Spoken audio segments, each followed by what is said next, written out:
Class start कर देते हैं, कोई प्रॉब्लम है नहीं यहाँ से, ठीक है। चलो, आज का हमारा टॉपिक क्या है?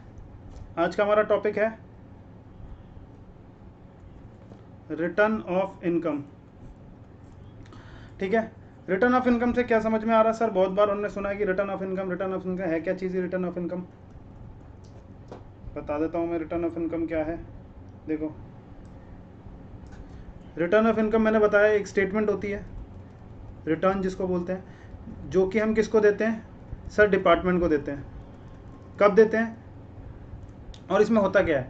इस रिटर्न ऑफ इनकम में क्या क्या बोलते हैं, जैसे कि मिस्टर ए ने क्या क्या कमाया, इसका ब्यौरा 1920 में ए ने क्या क्या कमाया, इसका ब्यौरा देते हैं। जैसे कि income from salary, income from house property, income from capital gain, income from sir PGBP, और income from sir other sources. Total मिला के सर जीटीआई कितना आया सर? हमें 80C टू 80U का कितना डिडक्शन मिला, और डिडक्शन के बाद टोटल इनकम कितनी बनी, और टोटल इनकम के बाद हमारी टैक्स लायबिलिटी कितनी बनी। इन सब चीज़ों का एक स्टेटमेंट हमें देना पड़ता है। किसको बोलना, जिसको बोलते हैं ITR, इनकम टैक्स रिटर्न। ये फाइल करनी पड़ती है हमको, ठीक है, डिपार्टमेंट को। अब कब फाइल करनी पड़ती है, उसकी एक पर्टिकुलर डेट्स हैं, ठीक है। क्या सर ये कंपलसरी है कि फाइल करना ही पड़ेगा हर एक बंदे को, या फिर कुछ ऐसी रिलैक्सेशन है कि कुछ बंदों को फाइल नहीं करना पड़ेगा? ठीक है, अगर फाइल किया तो क्या, फाइल नहीं किया तो क्या होगा, नहीं किया तो क्या होगा, कुछ पेनल्टी वगैरह भी लगेगी क्या? यस। कुछ इंटरेस्ट वगैरह भी लगेगा क्या? यस। ठीक है, तो ये सब चीज़ों के बारे में आज हम पढ़ने वाले हैं। समझ में आ रहा है या नहीं आ रहा है? कोई दिक्कत है इसको समझने में? आवाज़ आ रही है? Yes sir. चलो, यस सर। सबसे पहले हम बात करते हैं किस चीज़ के बारे में, कि रिटर्न ऑफ इनकम। पहला कॉन्सेप्ट है कि सर फाइलिंग किस किस को करना है और किस किस को नहीं करना है। सबसे पहले तो यही बात होगी ना sir, return of income file करना है या नहीं करना है, ये पहले बताओ। फिर उसके बाद अगर करना है तो फिर कब तक करना है ये बताओ, ड्यू डेट्स उसकी क्या है। अच्छा, ड्यू डेट्स की बात किया तो क्या होगा, पेनल्टी कितनी लगेगी ये बताओ। समझ में आ रहा है? अच्छा, इसको फाइल करते वक्त हमें क्या क्या चीज़ें लगेंगी उसके बारे में बताओ। बस यही है रिटर्न ऑफ इनकम के बारे में, ठीक है, और कुछ भी नहीं है इसमें। सबसे पहला मैं बताता हूँ किस किस को रिटर्न फाइल करनी है। सबसे पहला आ रहा है कि एनी कंपनी और पार्टनरशिप फर्म इंक्लूडिंग LLP।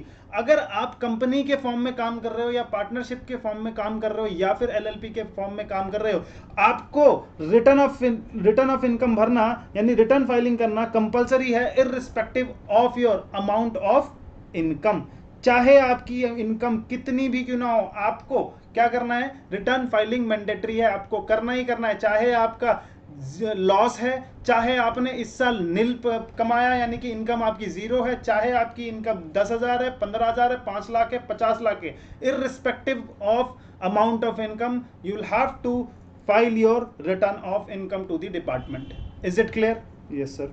अच्छा, दूसरे बंदे कौन से हो गए सर? जो कंपनी नहीं है, जो कंपनी नहीं है और पार्टनरशिप फर्म नहीं है, इनको छोड़कर जो दूसरे बंदे हो गए, उनको बोला गया कि अगर तुम्हारी जीटीआई बोले तो before giving exemption 80C to 80U। अरे बोलो, यही था ना, जीटीआई में से तो लेस करते हैं 80C to 80U। Yes sir. अगर ये जीटीआई आपका 2.5 लाख से, यानी बेसिक एग्जेम्पशन कितनी है हमारी 2.5 लाख, तो 2.5 लाख से अगर ज्यादा हो जाती है, एक्सीड कर जाता है, यानी साल में जीटीआई अगर एक्सीड कर जाता है, तो तुम्हें क्या करनी पड़ेगी, रिटर्न ऑफ इनकम भरनी पड़ेगी। कंडीशन क्या है, GTI shall be considered before the exemption under section 1038। 1038 वाला अब मुश्किल ही रह गया है, क्योंकि इसकी जगह कौन सा आ गया है, मैंने बताया था 112A आ गया है इसकी जगह, ठीक है, क्योंकि पहले 1038 में वो एग्जम्पशन मिलती थी, ठीक है। अब क्या हो रहा है, 1038 में वो ये वाला सेक्शन आ गया, और 1 लाख से ऊपर कितना टैक्सेबल होता है, बोलो बोलो बोलो, सर 10% के हिसाब से टैक्सेबल रहता है। अरे याद आ रहा है नहीं आ रहा तुम्हें? ये याद आ रहा नहीं आ रहा?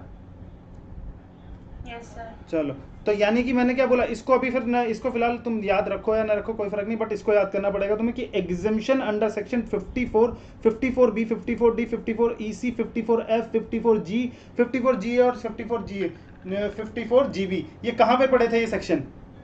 सर याद तो आ रहा है पर पता नहीं कहाँ पढ़े थे। ये हमने पढ़े थे exemption from capital gain, exemption from capital gain, ऐसा कुछ पढ़ा था हमने। यस सर, पढ़ा था कि एक house property, residential house property हमने खरीदी थी, हाउस प्रॉपर्टी, तो विद इन 3 ईयर हमने बेची और उसके विद इन 3 ईयर, ठीक है, या फिर 2 ईयर में परचेज कर लिया तो उतने का कैपिटल गेन हमें माफ हो जाता था। ये सारी एग्जेम्पशन दी गई थी, याद आ रहा है?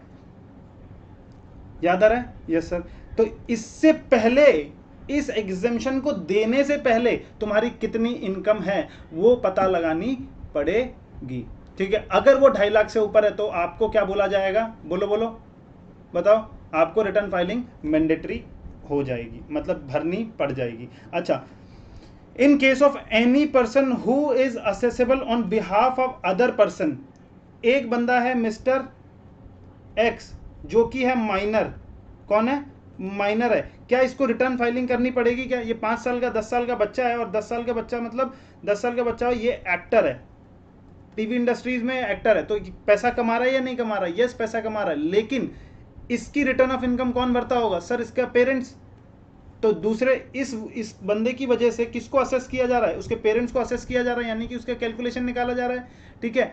यही बात है यहाँ पे, any person who is accessible on behalf of another person, यानी कि उसके पापा को असेस किया जा रहा है, किसके बिहाफ पर? सर माइनर के बिहाफ पर। एंड दैट अनदर पर्सन, और इस अनदर पर्सन यानी कि माइनर की जो इनकम है वो कितनी है? बेसिक एग्जामिशन से ज्यादा होनी चाहिए, तो उसको रिटर्न फाइलिंग करना जरूरी है। जैसे माइनर की इनकम है मान लो 5 लाख रुपए, तो फादर को रिटर्न फाइलिंग करनी पड़ेगी। अच्छा, जो जीटीआई है वही सेम आएगी, यानी बिफोर 1038 और बिफोर एग्जामिशन। सर यहाँ पे एक बार बता दो हमें क्या चीज है, जल्दी आओ।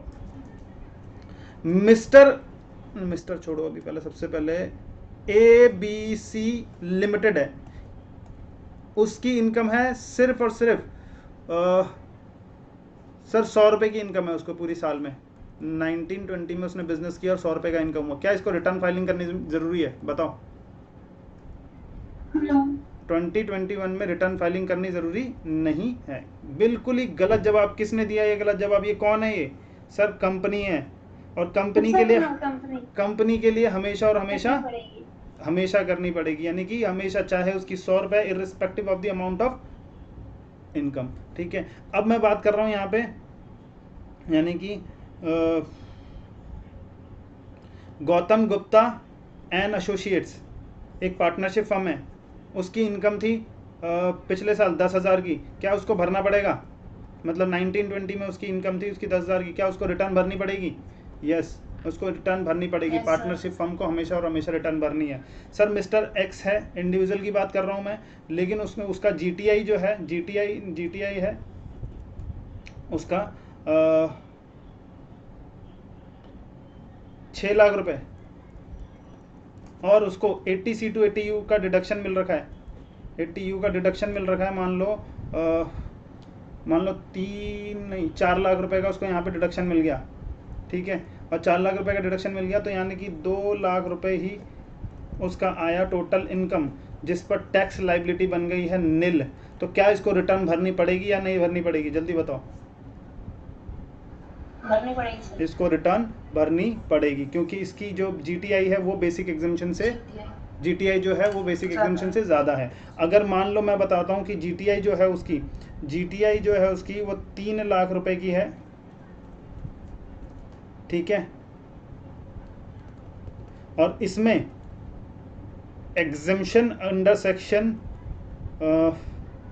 54 का 1 लाख रुपए का एग्जामिशन के बाद है ये, यानी कि मतलब समझ रहे हो, कैपिटल गेन में से, कैपिटल गेन की जो इसमें इनकम निकाली होगी वो 1 लाख रुपए का एग्जामिशन उस पर मिला होगा 54 में, ठीक है। तो अब बताओ क्या इसको जीटीआई के, क्या इसको रिटर्न फाइलिंग करनी जरूरी है या नहीं है? जरूरी है या नहीं है?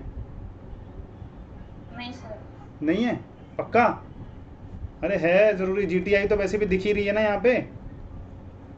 जीटीआई तुम्हारा कितना है, 2.5 लाख से ऊपर है, तो तुम्हें क्या करना पड़ेगा, इसकी रिटर्न फाइलिंग की तो ज़रूरी है। लेकिन और अगर मैं बोलूँ यहाँ पे जीटीआई जो है, जीटीआई अगर मैं बोलूँ कि 2,10,000 है, और ये 2,10,000 क्या है, यानी कि मिस्टर एक्स है, मिस्टर एक्स का जो जीटीआई है वो आ जाएगा 2,10,000 रुपीज़। और उसको बोला गया कि 54 के अंडर में जो कैपिटल गेन में से एग्जेम्पशन मिली है, गेन में से उसको एग्जेम्पशन मिली है कितने की सर, 1 लाख रुपए की उसको एग्जेम्पशन मिल रखी है कैपिटल गेन में से, ठीक है, बिफोर।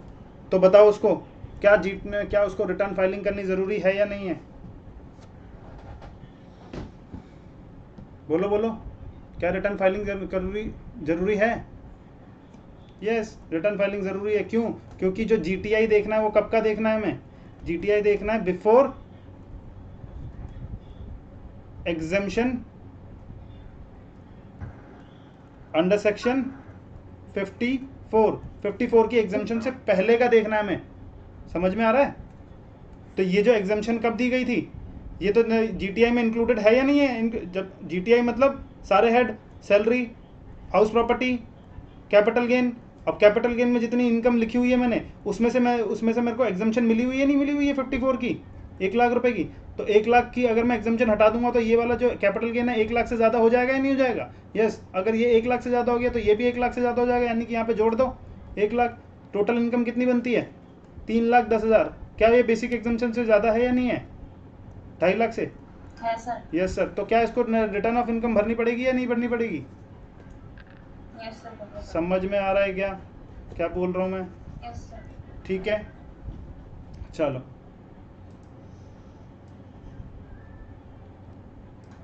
चलो अब यहाँ पे बात कर रहा हूँ किस चीज की, any resident but ordinary resident, जो प्योर रेजिडेंट हम बोलते हैं, आरओआर। अगर आरओआर के पास क्या बोला, where ROR is having the asset outside India. Asset क्या है उसका, आउटसाइड इंडिया में है। आरओआर का एसेट कहां पे है, आउटसाइड इंडिया में है, इंक्लूडिंग द फाइनेंशियल इंटरेस्ट, या फिर having signing authority in any account outside India, तो उसको यहां पर मैंडेटरीली क्या भरना पड़ेगा, रिटर्न ऑफ इनकम भरनी पड़ेगी। मान लो कि कौन है, शाहरुख खान। शाहरुख खान यहाँ पे क्या है, रेजिडेंट है, आरओआर है वो यहाँ का, और उसने लंदन में अपना एक घर खरीद रखा है। लंदन में घर खरीद रखा है मतलब बोलो, having any interest outside India है, एनी एसेट आउटसाइड इंडिया है या नहीं है उसके पास, इस वाली कैटेगरी में आ जाता है। ठीक है, अगर मान लो शाहरुख खान के पास अगर साल में 10,000 तक की भी इनकम कमाई है, शाहरुख खान कहता है कि मेरे तो 10,000 की इनकम है, मैं यहाँ पे टैक्स नहीं भरूंगा। हमने क्या बोला, एक बात बता बे, तू यहाँ पे क्या है, आरओआर, इंडिया का नागरिक है, लेकिन तेरी प्रॉपर्टी है कहां पे, आउटसाइड इंडिया। यानी कि तू इतना बड़ा हो गया कि आउटसाइड इंडिया भी, यहाँ पे एक तो इंडिया में प्रॉपर्टी खरीदना इतना मुश्किल हो रहा है, तूने आउटसाइड इंडिया भी खरीद के रखा हुआ है, यानी कि कुछ ना कुछ तो मामला गड़बड़ है। तो यहाँ पे क्या बोलेंगे, तेरे को तो भाई फाइल क्या करना पड़ेगा, मैंडेटरी है रिटर्न फाइल करना। समझ में आ रहा है या नहीं आ रहा? यस। अच्छा, फाइनेंशियल इंटरेस्ट मतलब मान लो कि इस शाहरुख खान ने खरीद रखे हैं वहां पे किसी लंदन की किसी कंपनी में, अपने पैसे इन्वेस्ट कर रखे हैं, वहां के कुछ शेयर्स परचेज कर रखे हैं, तो उसका फाइनेंशियल इंटरेस्ट उस कंपनी में हुआ या नहीं हुआ? यस सर, फाइनेंशियल इंटरेस्ट हो गया। तो उसको इंडिया में यहां पर क्या करना पड़ेगा, अपनी रिटर्न फाइलिंग करनी पड़ेगी, irrespective of the amount of income earned in India in previous year. Are you understanding my point? समझ में आ रहा है? Yes sir. चलो, अच्छा सर, साइनिंग अथॉरिटी मतलब उसका बैंक अकाउंट बाहर है। अच्छा, कोई बैंक अकाउंट अगर उसका आउटसाइड इंडिया में है और उसकी साइनिंग अथॉरिटी किसके पास है, सर शाहरुख खान के पास है, तो शाहरुख खान को यहाँ पर इंडिया में return of income return of income भरना पड़ेगा, आरओआई फाइल करना पड़ेगा। अच्छा, where resident but ordinary resident, यानी कि same ROR is a beneficiary of any asset, किसी चीज का वो बेनिफिशियरी है, and including the financial interest outside India, including उसका फाइनेंशियल इंटरेस्ट है आउटसाइड इंडिया में। यानी कि क्या बोला, बेनिफिशियरी मतलब सर यहाँ पे ऊपर वाले में तो ओनर था वो, ठीक है, ऊपर वाले में क्या था, वो ओनर था, लेकिन यहाँ पर वो ओनर नहीं है। शाहरुख खान का कोई भी घर नहीं है बाहर लंदन में, बट उसका एक रिलेटिव रहता है, वो है उसका क्या उसका एक रिलेटिव रहता है और उसका घर है बाहर, और उसका जब बाहर है तो यहाँ पे शाहरुख खान कहाँ पे है, शाहरुख खान है भैया इंडिया में। इंडिया में उसको कहता है कि भैया एक काम करो कि तुम है ना बेनिफिशियरी बन जाओ, यानी कि जो यहाँ से पैसा आएगा ना, मैंने इसको रेंट पे लगा रखा है, शाहरुख खान तुम इसको यूज कर लो, तो तुम हो गए कौन यहाँ पे, बेनिफिशियरी ऑफ दैट एसेट्स। अरे बोलो, हो गए नहीं हो गए बेनिफिशियरी? Yes sir. कि मतलब तुम रख लो, ठीक है, सारी टेक केयर करने की जिम्मेदारी तुम्हारी, तुम रख लो कुछ टाइम के लिए, होता है भाई रिलेटिव वगैरह में होता है, लेकिन मैं ओनर नहीं हूँ, मैं बेनिफिशियल ओनर हूँ। समझ में आ रहे हैं? मैं बेनिफिशियरी हूँ। अच्छा, जब कभी भी ऐसा बेनिफिशियरी बन जाऊंगा तो मुझे रिटर्न फाइलिंग करनी मैंडेटरी हो जाएगी। लेकिन लेकिन लेकिन कभी ऐसा हुआ कि मान लो कि बेनिफिशियल जो ओनर है, ओनर भी कहाँ पे रहता है? इंडिया में ही रहता है, या फिर मान लो कि इंडिया में नहीं भी रहता, कोई दिक्कत नहीं है, किसी भी कारण से। मैं कह रहा हूँ कि ओनर यहां पे बैठा हुआ है और ओनर ने क्या किया हुआ है, ओनर ने इस इनकम को अपनी इनकम में ले रखा है और अपनी इनकम में लगाकर इसने इंडिया में अपनी रिटर्न ऑफ इनकम भर रखी है। अरे समझो क्या बोला मैंने, ये जो लंदन में प्रॉपर्टी है, इसका जो ओनर है, इसने क्या किया है, इसने इस इनकम को अपने इनकम में जोड़ रखा है और रिटर्न ऑफ इनकम फाइल कर रखी है यहाँ पे। अगर इसने फाइल कर रखी है तो फिर क्या हम शाहरुख खान से बोलेंगे कि तू भी फाइल कर? नहीं।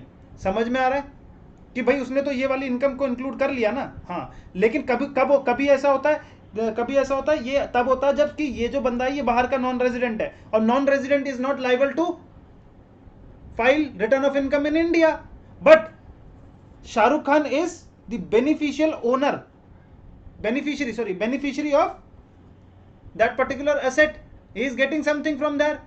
तो क्या क्या बोला जाएगा कि तू भाई, तेरे को बाहर से कुछ फाइनेंशियल इंटरेस्ट आ रहा है, तेरे को बाहर से कुछ पैसा मिल रहा है, और तो तेरे को क्या करना पड़ेगा, यहाँ पे रिटर्न ऑफ इनकम फाइल करनी पड़ेगी। लेकिन अगर जो ओनर है उसने ही अपनी इनकम में इस इनकम को जोड़ लिया और रिटर्न ऑफ इनकम यहाँ पे फाइल कर दी है, तो उसको फाइल करने की जरूरत नहीं है शाहरुख खान को। समझ में आ रहा है? But no requirement of filing return of income, but beneficial owner has filed the return of income in India and has included income in his return of income. बात आ गई क्या समझ में यहाँ तक अच्छे से?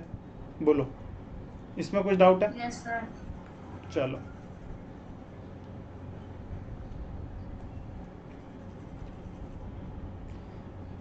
सिक्स्थ बोलता है, कहता है कि किसको, persons these persons are also required to furnish the ROI। भाई नया न्यू चीज इन्होंने डिपार्टमेंट ने डाली। उन्होंने बोला कि समझो कुछ ऐसे लोग जो ऊपर वाले में कवर नहीं हुए, ठीक है, ऊपर वाले में कवर नहीं हुए बोले तो मतलब वो कंपनी नहीं है या पार्टनरशिप नहीं है, ठीक है, या फिर कोई ऐसा बंदा है जिसका इनकम जो है वो 2.5 लाख से कम है। समझ में आ रहा है? और उसका फाइनेंशियल इंटरेस्ट भी कोई बाहर नहीं है, और उसका कोई भी वो बेनिफिशियरी नहीं है किसी भी एसेट्स का बाहर के। समझ में आ रहा है या नहीं आ रहा? Yes sir. मैं यहाँ पे कह रहा हूँ कि इसको तो रिटर्न फाइलिंग करनी जरूरी है क्या? यहाँ पे नहीं है। क्या वो वॉलेंट्री कर सकता है? कर सकता है वॉलेंट्री, लेकिन यहाँ पे मैंडेटरी नहीं है उसको, ठीक है। ये नहीं कह सकता डिपार्टमेंट की नहीं भाई तुम्हें रिटर्न ऑफ इनकम भरनी पड़ेगी, ठीक है, उसको ये नहीं कह सकता। तो यानी कि ऐसा बंदे का एक बिजनेस है, और बिजनेस में उसने क्या कर रखा है, who has deposited money in one or more current account in the bank or cooperative bank, किसी एक अपने बैंक अकाउंट में जिसमें करंट अकाउंट है उसका, वहां पर उसने कितना डिपॉजिट किया है साल में, aggregate amount of more than 1 crore rupees, 1 crore से ज्यादा का डिपॉजिट किया है उसने, 1 करोड़ से ज्यादा का उस पर क्या आया है, डिपॉजिट आया है। बेशक उसकी इनकम कम है, 1 करोड़ से ज्यादा मान लो डिपॉजिट आया, मान लो उसने दिखा रखा है एक्सपेंस मेरा भी उसके अराउंड में ही है, ठीक है, मान लो कि 1 CR आया है, तो वो बोले कि 99 लाख का मेरा क्या है, एक्सपेंस है, ठीक है, एक्सपेंस है बिजनेस का 99 लाख का, और मैंने कमाया कितना, 1 लाख। तो वैसे तो आपको रिटर्न फाइलिंग करनी जरूरी है क्या? नहीं, रिटर्न फाइलिंग करनी जरूरी नहीं है। लेकिन उसने क्या बोला कि भाई अगर 1 करोड़ से ज्यादा का तुम्हारे पास अमाउंट आ गया है एग्रीगेट, 1 करोड़ से ज्यादा का, क्या बोला, मोर देन 1 करोड़ डिपॉजिट कर दिया, तो भैया तुम्हें रिटर्न फाइलिंग करनी जरूरी है। समझ में आ रहा है? 1 करोड़ तक की टर्नओवर जा रही है तुम्हारी, ठीक है, तुम्हारे डिपॉजिट्स आ रहे हैं, और तुम्हें तो रिटर्न फाइलिंग करनी जरूरी है। हम भी देखना चाहते हैं कि तुम क्या एक्सप्लेनेशन दे रहे हो, कहां से पैसा आया, कैसे क्या है, समझ में आ रहा है या नहीं? बेशक तुम अपनी इनकम कम दिखा रहे हो, ठीक है। दूसरा इसी को ही बोला, इसको बोला कि who has incurred expenditure for travel to foreign country, बाहर घूमने जा रहे हो तुम, 1 लाख रुपए तो तुम इंडिया में दिखा रहे हो, लेकिन हो तुम इंडिया के ही बंदे, ठीक है, बाहर ट्रैवल करने पे खर्चा कितना कर रहे हो sir, more than 2 lakh rupees. In aggregate तुमने 2 लाख रुपए से ज्यादा का खर्चा तुमने बाहर कर दिया, ठीक है, यानी कि फॉरेन करेंसी खरीदोगे या नहीं खरीदोगे, फॉरेन करेंसी बैंक से, बाहर क्या रुपीज चलने वाले हैं, ना सर। समझ में आ रहा है? या फिर कि तुमने एक्सपेंडिचर कर दिया पेमेंट्स के लिए, किसी ट्रैवल के लिए तुम गए और वहां पे तुमने 2 लाख से ज्यादा का खर्चा कर दिया, तो तुम्हें भी रिटर्न फाइलिंग करनी जरूरी है इंडिया में। Who has incurred the expenditure on electricity consumption. ओ हो, एक बात बताओ, तुम कह रहे हो कि 1 लाख रुपए तुमने कमाया, लेकिन तुम्हारा 1 लाख से ज्यादा का तो इलेक्ट्रिसिटी बिल है भाई। ऐसा क्या कर दिया तुमने? समझ में आ रहा है? यानी तुम कुछ ना कुछ तो मैन्युफैक्चरिंग बिजनेस कर रहे हो, या कुछ ना कुछ तो ऐसा कर रहे हो जिसमें तुम्हारी इलेक्ट्रिसिटी कंज्यूम हो रही है इतनी, और क्या कर रहे हो उस चीज की डिटेल रखने के लिए आप हमें फाइल करोगे क्या? रिटर्न ऑफ इनकम आपको फाइल करना जरूरी है। समझ में आ गया? कौन से 3 बंदे हैं जल्दी बताओ जिनका डिपॉजिट 1 करोड़ से ऊपर का आ रखा है, बाहर घूमने गए 2 लाख से ऊपर खर्चा कर दिया, और आपने इलेक्ट्रिसिटी पे खर्चा 1 लाख से ज्यादा का किया हुआ है। अगर ऐसा कुछ किया हुआ है, ठीक है, 1 करोड़ 2 लाख 1 लाख, ठीक है, अगर ऐसा कुछ किया हुआ है तो आपको रिटर्न फाइलिंग करनी जरूरी है इंडिया में। आ गई बात समझ में? यहां तक? Yes sir. Yes sir. चलो, ये तो irrespective of his amount of income आ गया। ये नया ऐड हुआ है, इनको हाई वैल्यू ट्रांजैक्शंस में रखा गया है, बताऊंगा आगे। वैसे मैं एक वीडियो बनाने वाला हूँ हाई वैल्यू ट्रांजैक्शंस पे, वो देख लेना आप लोग। ठीक है, समझ में आ गया क्या? तो यानी कि ये वाला टॉपिक खत्म हमारा कि किस किस को। अब मैं अगर पूछूं क्या हर किसी को ना रिटर्न फाइलिंग करनी जरूरी है? बोलो नहीं। क्या कंपनी को रिटर्न फाइलिंग करना जरूरी है? Yes sir. क्या पार्टनरशिप फर्म को? यस। अच्छा, कोई एक इंडिविजुअल है जिसकी जीटीआई जो है वो 2.5 लाख से ऊपर है, उसको करना जरूरी है? ठीक है, 2.5 लाख से नीचे है तो उसको करना जरूरी नहीं है। अच्छा, वो जो जीटीआई देखेंगे वो कौन सा वाला देखेंगे? बिफोर एग्जेम्पशन देखेंगे, जो कैपिटल गेन में जो एग्जेम्पशन मिलती है हमें, ठीक है, 54 वाली जो सीरीज थी हमारी, ठीक है, उसकी एग्जेम्पशन से पहले देखेंगे। यानी कि अगर उसकी एग्जेम्पशन के बाद हमें जीटीआई दे रखा है 2.5 लाख से नीचे, और उसकी एग्जेम्पशन को जोड़ने के बाद 2.5 लाख से ऊपर चली जा रही है उसकी इनकम जीटीआई, तो उसको रिटर्न फाइलिंग करनी जरूरी है, वरना इसको रिटर्न फाइलिंग करनी जरूरी नहीं है। ठीक है, लेकिन अगर कोई भी ऐसा बंदा जिसका फाइनेंशियल इंटरेस्ट कहां पे है? बोलो, फाइनेंशियल इंटरेस्ट आउटसाइड इंडिया है किसी एसेट्स में, ठीक है, या फिर किसी एसेट्स में उसका इंटरेस्ट है, या फिर फाइनेंशियल इंटरेस्ट उसका आउटसाइड इंडिया, या फिर उसके पास साइनिंग अथॉरिटी है किस चीज की? किसी भी बैंक अकाउंट की बाहर, तो उसको इंडिया में फाइल करना जरूरी है क्या? Return of income. अगर कोई भी ऐसा बंदा है जो कि beneficiary of any assets outside India, या फिर फाइनेंशियल इंटरेस्ट है उसका आउटसाइड इंडिया में, तो उसको रिटर्न ऑफ फाइलिंग करना जरूरी है। बट अगर बेनिफिशियल ओनर ने यहां पर अपनी रिटर्न ऑफ फाइलिंग कर दी है और उस इनकम को अपनी इनकम में जोड़ दिया है, तो बेनिफिशियरी को क्या यहां पर रिटर्न फाइलिंग करनी जरूरी है? नहीं सर। अच्छा, कोई सा भी ऐसा बंदा जिसकी जो इनकम जो है वो कम है, लेकिन बताओ क्या 1 करोड़ से ज्यादा का एग्रीगेट डिपॉजिट उसके अकाउंट में आ रखा है ड्यूरिंग द फाइनेंशियल ईयर, या फिर उसने 2 लाख से ज्यादा का क्या फॉरेन ट्रैवल पे खर्चा किया, या फिर 1 लाख से ज्यादा का उसका इलेक्ट्रिसिटी बिल आ गया है, इलेक्ट्रिसिटी पर एक्सपेंडिचर आ गया है मतलब, तो उसको रिटर्न फाइलिंग करनी जरूरी है। आ जाओ बात करते हैं हम सर ड्यू डेट कब। अच्छा, ये तो चलो हमें पता लग गया कि उसे जरूरी है, लेकिन ड्यू डेट क्या है उसकी रिटर्न फाइलिंग की? ड्यू डेट मैं बताता हूं कि इन जनरल जो होती है वो 31 जुलाई तक को आपको क्या कर देना? रिटर्न फाइलिंग कर देनी है। 31 जुलाई तक आपको रिटर्न फाइलिंग कर देनी है। कौन सा? असेसमेंट ईयर तक। यानी कि अगर मैं बोलूं 1920 की, अगर मैं बात करूं 1920 में अगर किसी ने इनकम कमाई है, यानी कि मैं मिस्टर एक्स की बात कर रहा हूं, उसने 1920 में कमाई, तो 31 जुलाई 2000, बोलो 2000, कौन सा 19 और 20? सर 20, यहां तक उसको लास्ट डेट तक रिटर्न फाइल कर देनी है। समझ में आ रहा है या नहीं आ रहा है? Yes sir. लेकिन अगर मैं बात करता हूं किसी कंपनी की, तो उसके लिए किसी कंपनी की, यानी कि CWA की बात करता हूं, यहां पे किसकी बात है? CWA, company working partner of the firm, ऐसी फर्म जिसका टैक्स ऑडिट पिछले साल हुआ है, टैक्स ऑडिट पिछले साल हुआ है। समझ में आ रहा है? अरे बोलो। Yes sir. ऐसा वर्किंग पार्टनर जिसका whose accounts are required to be audited, यानी कि पिछले साल भी हुआ है, और पिछले साल छोड़ो, इस साल की बात करते हैं। तो यानी कि उसने बोला कि टैक्स ऑडिट जो है उसका इस साल टैक्स ऑडिट की लिमिट पूरी हो गई, यानी कि इस फर्म की जो इनकम है, सर इनकम अगर मान लो कि बिजनेस है, चलो वो सर एग्जांपल मैं बाद में देता हूं, सर वर्किंग पार्टनर हो गया जिसका टैक्स ऑडिट होना है, उसके वर्किंग पार्टनर को अगर रिटर्न फाइलिंग करनी है तो कब तक करनी पड़ेगी सर? 31 सितंबर तक करनी पड़ेगी। कंपनी है सर, 31 सितंबर तक करनी पड़ेगी।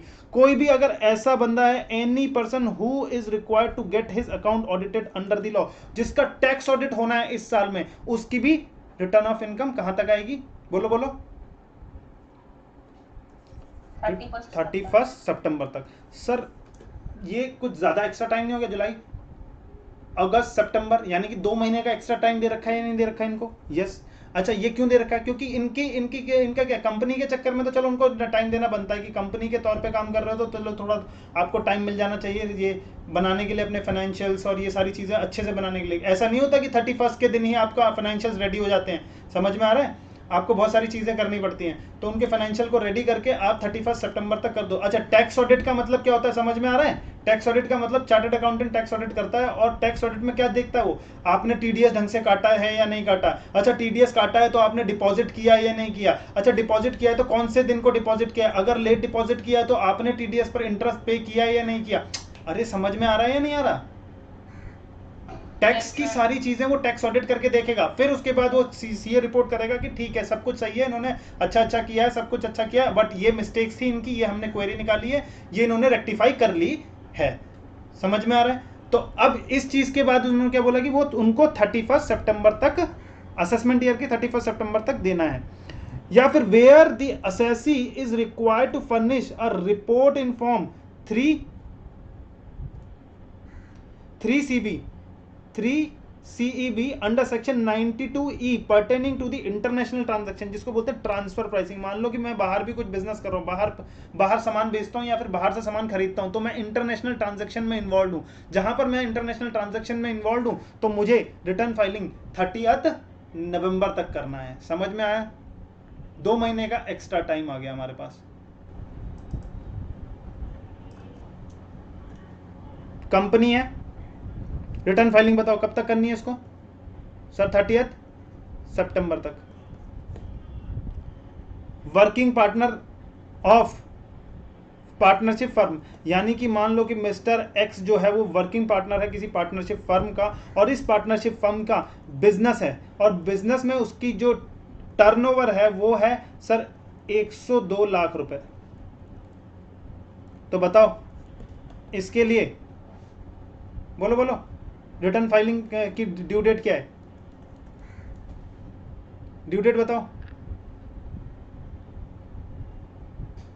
रिटर्न फाइलिंग की ड्यू डेट बताओ।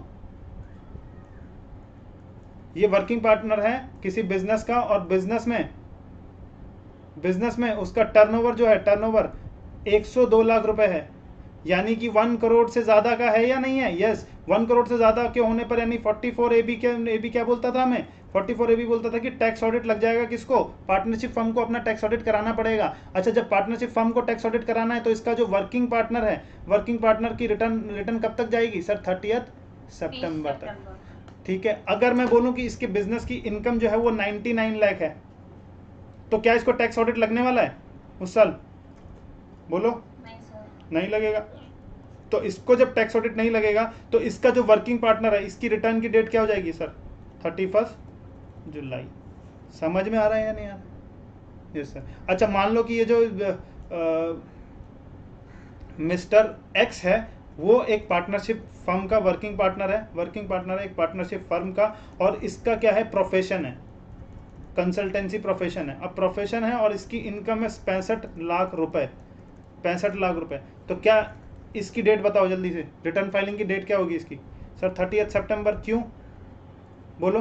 क्योंकि 50 लाख तक की लिमिट है, 50 लाख से ज़्यादा अगर प्रोफेशन है तो उसको 44AB लग जाएगा और उसको टैक्स ऑडिट कराना पड़ेगा प्रोफेशन वालों को। समझ में आ रहा है? लेकिन अगर मैं बोलूँ वही चीज़ कि यहाँ पे 45 लाख उसकी इनकम है तो इसको टैक्स ऑडिट नहीं लगेगा पार्टनरशिप फर्म को, तो इसकी डेट क्या हो जाएगी सर? 31 जुलाई।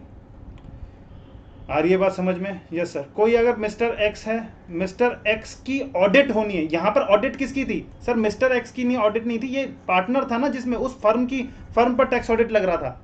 ठीक है, बट यहाँ पर मैं बोल रहा हूँ कि इसको टैक्स ऑडिट लग रहा है, इसका कोई एक पर्टिकुलर बिजनेस है और इसका पर्टिकुलर बिजनेस की इनकम 102 लाख है, तो इसको टैक्स ऑडिट लगेगा। जिसको टैक्स ऑडिट लगेगा 30 सितंबर उसकी डेट हो जाएगी। समझ में आ रहा है या नहीं आ रहा? ड्यू डेट पता लग गई है? Yes sir. इशिता आवाज आ रही है तुम्हें?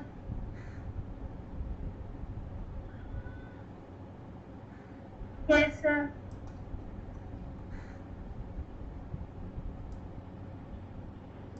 चलो, अब यहां पे क्या बोला मैंने? Default, fee for default in furnishing return of income. अगर रिटर्न ऑफ इनकम नहीं भरा तो क्या क्या कर लोगे मेरा? गवर्नमेंट से हम क्या कहते हैं, क्या कर लोगे मेरा कि जो तुमने ड्यू डेट बनाई है और उसके, ये बड़ा ही शानदार तरीका था, ये पिछले से पिछले वाले में आया था, ठीक है, जो बजट था। तो उन्होंने जब ये किया था तो सारे के सारे स्टेटस पर यही वाला, उस पर काफ़ी जोक्स बने थे, ठीक है। तो ये था क्या, समझो कि मान लो कि अगर आपने रिटर्न टाइम पे नहीं भरा, तो अगर आपने रिटर्न ड्यू डेट पर नहीं भरी और आपकी इनकम जो है 5 लाख तक की है, मान लो रितिका की इनकम जो है वो 5 लाख रुपए तक की है और उसकी ड्यू डेट कब थी बताओ? 5 लाख रुपए तक की थी और उसकी ड्यू डेट थी 31 जुलाई। अगर उसने 31 जुलाई तक अपनी रिटर्न नहीं भरी तो उसको 1,000 रुपए पेनल्टी देनी पड़ेगी। रिटर्न फाइलिंग तो करना पड़ेगा, उसको तो करना ही पड़ेगा। मान लो इसने रिटर्न फाइलिंग कब किया? सितंबर में किया, तो उसको सितंबर में किया, सितंबर 2020 में, या फिर 1 जनवरी 2021 में उसने क्या किया? रिटर्न फाइलिंग की अपनी, तो उसको 1,000 रुपए का पेनल्टी लगेगा। समझ में आ रहा है क्या? Yes sir. लेकिन अगर उसकी इनकम 5 लाख से ज्यादा है और उसकी इनकम कितनी है? 5 लाख से कितनी है? ज्यादा है, और 31 से बिफोर तक किया है। कितने से पहले किया है उसने? 31 दिसंबर से, असेसमेंट ईयर 31 दिसंबर की जो असेसमेंट ईयर होगा उससे पहले उसने फाइल कर दिया, तो उसको 5,000 तक का लगेगा। लेकिन अगर उसके बाद उसने फाइल किया तो उसे 10,000 तक का पेनल्टी देना पड़ेगा। This is called fees. ये पेनल्टी के फीस के तौर पर वो पेनल्टी वसूल रहे हैं। समझ में आ रहा है? समझो।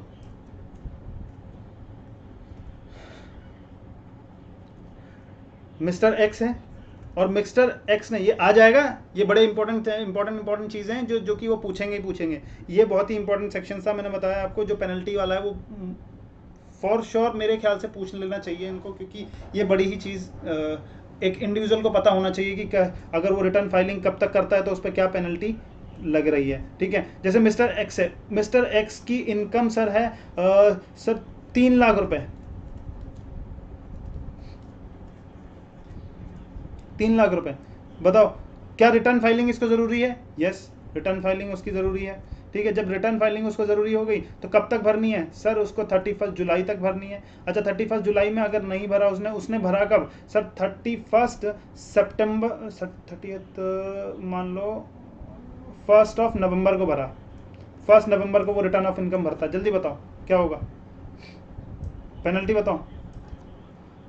1 नवंबर को भरता है या फिर 1 जनवरी को भरता है 2021 की?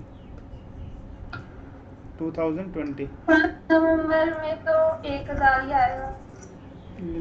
1 नवंबर 2019 और 1 जन 2021 को भरा उसने। पता है ना ये असेसमेंट, ये प्रीवियस ईयर कौन सा चल रहा है? सर 1920 चल रहा है। तो जल्दी बताओ पेनल्टी कितनी देनी पड़ेगी उसको? हाँ, पेनल्टी कितनी देनी पड़ेगी? 1 नवंबर में 1,000। अच्छा, मैं यहाँ पे एक और डेट ले लेता हूँ, यहाँ पे ले लेता हूँ 1 मई 2019, 1 जुलाई 2019। अब बताओ जल्दी। रिटर्न ऑफ इनकम उसने यहाँ पे भरा मई में, कितनी पेनल्टी? नहीं लगेगी सर, नहीं लगेगी। 31 जुलाई तक भरा? नहीं लगेगी। सर नवंबर में भरा? 1,000। 1,000 की पेनल्टी। सर इसने 1 जनवरी 2021 में भरा? 21 10,000। 10,000 की? पक्का? गलत है, 1,000 तक की ही लगेगी, क्योंकि उसकी इनकम कितने तक है? इनकम कितने तक है सर? 5 लाख तक की। तो जो जिनकी 5 लाख तक की इनकम है तो उसको 1,000 तक ही लगेगा। समझ में आ रहा? नीचे की कैटेगरी अलग है, ठीक है। उनको 1,000 तक ही लगेगा। 5 लाख तक की इनकम वालों पे इतना बर्डन नहीं देंगे वो, वरना बंदा लुट जाएगा। ठीक है, समझ में आ रहा है क्या? Yes sir. यस। चलो देखो, लेकिन अगर वो बोल रहा है कि उसकी इनकम है सर, मान लो 2.5 लाख तक, 2 लाख तक की उसकी इनकम है, जल्दी बताओ क्या उसको रिटर्न टैक्स लायबिलिटी नहीं लगेगी तो इनकम रिटर्न क्या भरेगा? रिटर्न क्या नहीं रिटर्न टैक्स? ही नहीं भरेगा तो फाइन ये क्या जीटीआई लगेगा? है, जीटीआई। ऐसा कुछ नहीं है टैक्स लायबिलिटी नहीं लगेगी। मान लो उसकी उसकी टोटल इनकम 2 लाख है, बट जीटीआई उसको कितना है? जीटीआई उसका 3 लाख 2.5 लाख से ऊपर का है, तो उसको क्या रिटर्न फाइलिंग नहीं करनी है? करनी है। करनी है। इसमें इसमें बताओ, इसके इसमें क्या जीटीआई में बोल रहा हूँ 2 लाख तक है, क्या उसको रिटर्न फाइलिंग करनी जरूरी है क्या? नो। नहीं। समझ में आ रहा है? जब रिटर्न फाइलिंग करनी जरूरी नहीं है, लेकिन ये वॉलेंटरी रिटर्न फाइलिंग कर रहा है, तो उसकी ड्यू डेट कब होगी? बोलो बोलो। 31 जुलाई। 31 जुलाई तक ही है, तो यहाँ तक तो अगर भर दिया तो यहाँ तक नहीं लाएगा। ठीक है, बेशक तुम फाइनल वॉलेंट्री भी क्यों ना कर रहे हो, वॉलेंट्री कर रहे हो तो हम पे कोई एहसान नहीं कर रहे हो। जो ड्यू डेट है वो बताओ तुम्हारी क्या है? ड्यू डेट तुम्हारी 31 जुलाई ही है। समझ में आ रहा है? बेशक तुम वॉलेंट्री, अगर इसके बाद भी तुम्हें रिटर्न फाइलिंग करेंगे तो आपको भी क्या लगेगा? पेनल्टी लगेगी या नहीं लगेगी वॉलेंट्री वालों को? यस सर, लगेगी। समझ में आ रहा है या नहीं आ रहा? वॉलेंट्री वालों को भी पेमेंट लगेगा। वॉलेंट्री भरा है, मैंडेटरी नहीं है, बट वॉलेंट्री वो भरना चाहता है, क्या नहीं भर सकता? यस भर सकता है, लेकिन उसके लिए भी ड्यू डेट कब है सर? सेम है, 31 जुलाई। अच्छा, अब मान लो कि एक कोई कंपनी है, ठीक है, कोई कंपनी है और उसने भरी है, अब इसके लिए ड्यू डेट बताओ कब है? बोलो बोलो, ड्यू डेट सर सितंबर। 30 सितंबर तक की ड्यू डेट है। अगर मैं बोलूँगी इस कंपनी की जो इनकम है वो 2 लाख तक है, जल्दी बताओ। नहीं पड़ेगी। यहाँ पे भी नील है, यहाँ पे भी नील। सितंबर तो ये नवंबर में भरा है, नवंबर में भरा है, तो देनी पड़ेगी पेनल्टी या नहीं देनी पड़ेगी? यस, पेनल्टी देनी पड़ेगी, बट कितनी लगेगी? कितनी लगेगी? 5,000। 1,000 रुपये। 5,000 क्यों? 5,000 क्यों? एक बात बताओ मेरे को, उसने यहाँ पे कंपनी के बारे में बोला या फिर उसने बोला कि कोई भी ऐसा बंदा, कोई भी person, any person, where any person, कोई भी बंदा है, कोई भी बंदा है, अगर इनकम के बेस पे उसने कैटेगराइजेशन किया है कि अगर तुम्हारी इनकम 5 लाख से कम है या 5 लाख तक है, मतलब 5 लाख तक है तो तुम्हें 1,000 रुपये लगेगी, लेकिन अगर 5,000 से ज़्यादा है तब अगर तुमने और ड्यू डेट तक भर दिया तो कुछ नहीं, लेकिन ड्यू डेट से बाद भरा, लेकिन 31 दिसंबर से पहले पहले तक भर दिया है तुमने, 31 दिसंबर से पहले पहले या फिर ऑन 31 दिसंबर तक भर दिया है आपने, तो 5,000 लगेगी। अगर उसके बाद भरा है तो आपको 10,000 लगेगी। समझ में आ रहा है या नहीं आ रहा है? यस सर, आ जाओ। कैटेगराइजेशन में कभी भी दिक्कत मत करना। इसकी ये जो पेनल्टी है, ये पेनल्टी या फीस कुछ भी बोल लो इसको, रिटर्न फाइलिंग की, तो ये इसमें ये कंपनी में कैटेगराइजेशन नहीं है, categorisation on the basis of income है। ठीक है, टोटल इनकम, टोटल इनकम की बात कर रहा हूँ, टोटल इनकम। ठीक है,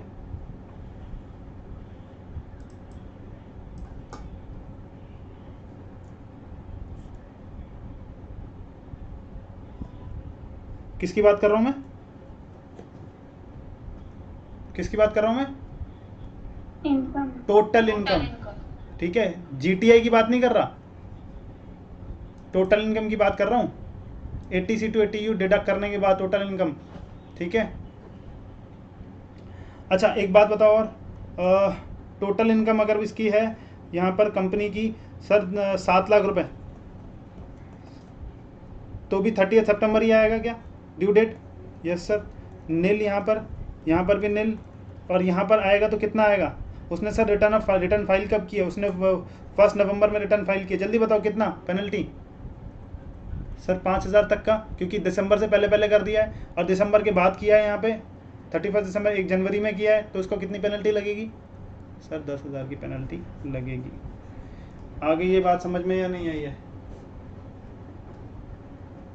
समझ में आ गया? Yes sir. चलो गलती नहीं करनी इसमें।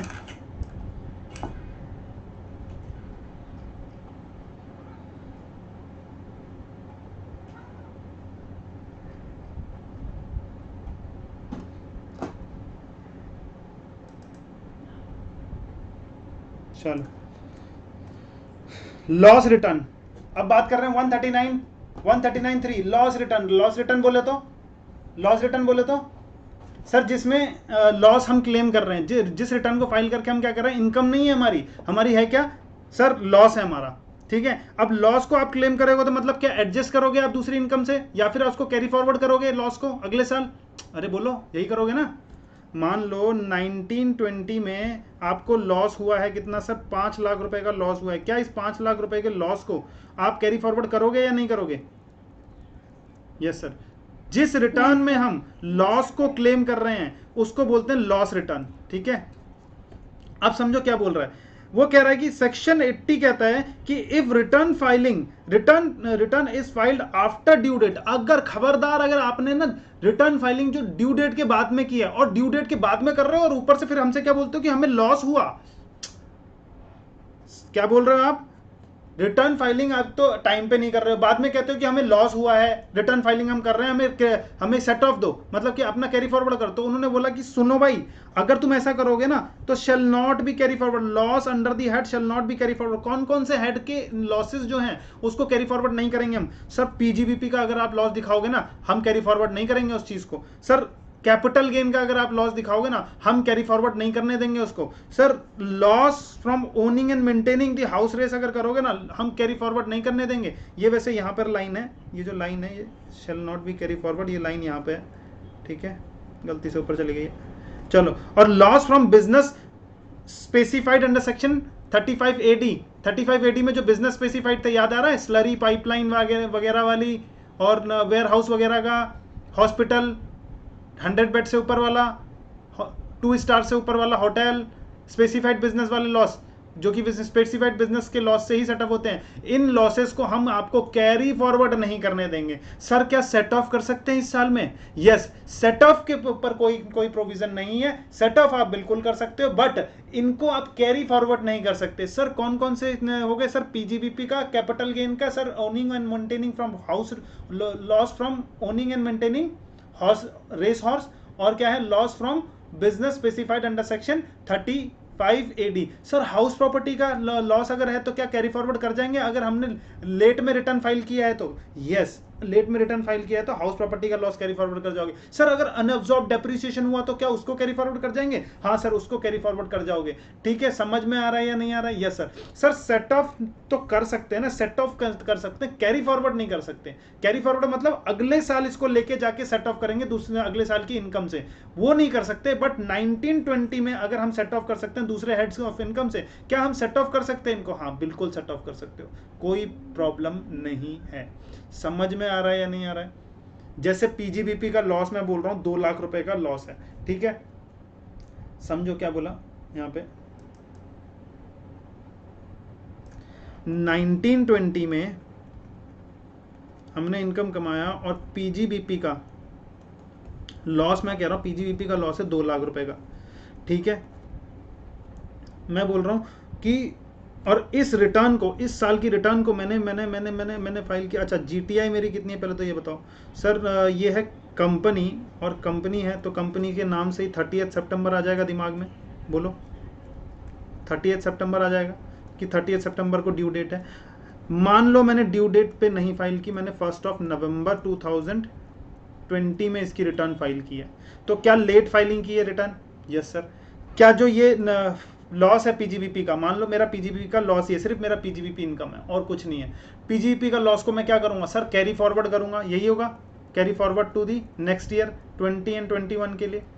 क्या मेरा कैरी फॉरवर्ड हो सकता है? सर नहीं हो सकता है आपका कैरी फॉरवर्ड। क्यों नहीं हो सकता? क्योंकि लेट में आपने रिटर्न फाइल की है। अगर यही रिटर्न आपने पहले फाइल कर दी होती तो क्या मेरे को लॉस क्लेम करने को मिलता, नेक्स्ट मतलब कैरी फॉरवर्ड करने को मिलता? यस। तो गवर्नमेंट ने यहाँ पे प्रतिबंध लगा दिया है, क्या चीज पे? खबरदार अगर आपने ड्यू डेट के बाद किया, ये लास्ट ड्यू डेट है, यहां तक भर दो वरना आपका लॉस हो सकता है। समझ में आ रहा है या नहीं आ रहा? बोलो आ गया सर। ठीक है। अगर मैं बोलूं अब सर यहाँ पर मान लो मेरे को इनकम है हाउस प्रॉपर्टी की, क्या हाउस प्रॉपर्टी की इनकम 5 लाख रुपए है, क्या मैं यहां से सेट ऑफ कर सकता हूं क्या हाउस प्रॉपर्टी की लॉस? बताओ, पीजीबीपी का लॉस हाउस प्रॉपर्टी की इनकम से सेट ऑफ हो सकता था या नहीं हो सकता था? यस हो सकता था। किससे नहीं हो सकता सर? सैलरी से नहीं हो सकता था और कैजुअल इनकम से नहीं हो सकता था, याद आ रहा है? तो हाउस प्रॉपर्टी से तो हो सकता था।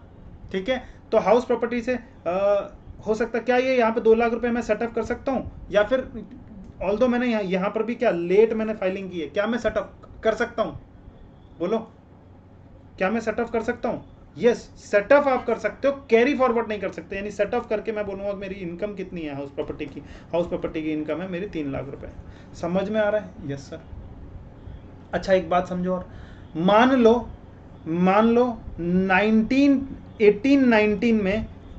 1819 में, ठीक है चलो छोड़ो इसको, छोड़ो यहाँ पे ये जो मैंने आगे रिटर्न फाइलिंग की है यहाँ पे जो मैंने 3 लाख वाली रिटर्न फाइल, 3 लाख नहीं, यहाँ पर मेरा सिर्फ और सिर्फ इनकम क्या था, मान लो केस 2 है, यहाँ पे केस 2 में क्या बोल रहा हूँ मैं, सिर्फ पीजीबीपी की इनकम लॉस है, पीजीबीपी का लॉस है मेरा। कितना लॉस है सर?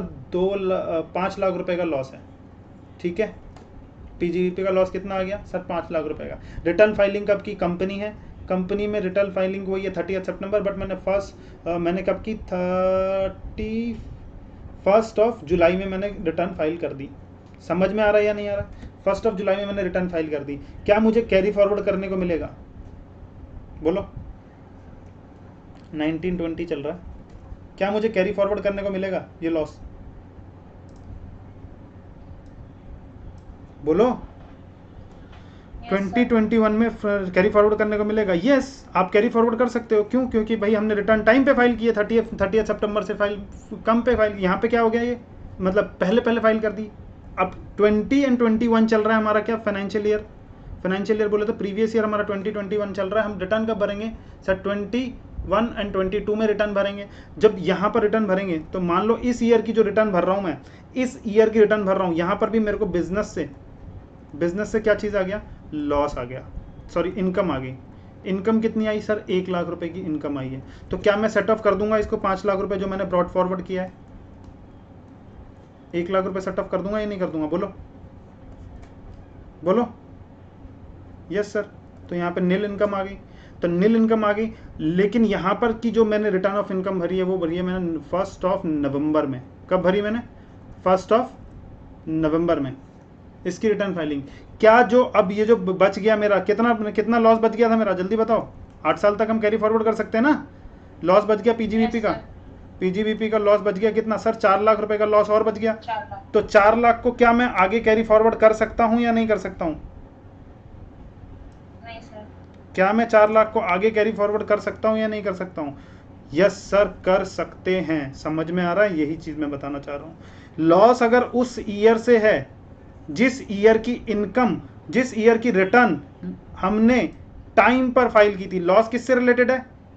बोलो सर, 1920 का। और 1920 का लॉस को हम आगे और कैरी फॉरवर्ड कर रहे हैं, बट उस ईयर की इनकम को तो उस ईयर में हमने क्या रिटर्न फाइलिंग क्या है? टाइम पे की थी। तो उस ईयर का लॉस जो है वो कैरी फॉरवर्ड होने में कोई दिक्कत नहीं करेगा। समझ में आ रहा है या नहीं आ रहा है? बोलो। Yes sir. समझ में आ रहा है? यानी कि ये प्रोविजन किस पे है? जिस ईयर आपको लॉस हुआ है उस ईयर आपने टाइम पर रिटर्न फाइल की है, तो उसका कैरी फॉरवर्ड आपको मिलता रहेगा। बेशक अगले साल की आपने क्या है, अगले साल हमने टाइम पे फाइल नहीं किया, but it is not related to this year at all, this is related to previous year.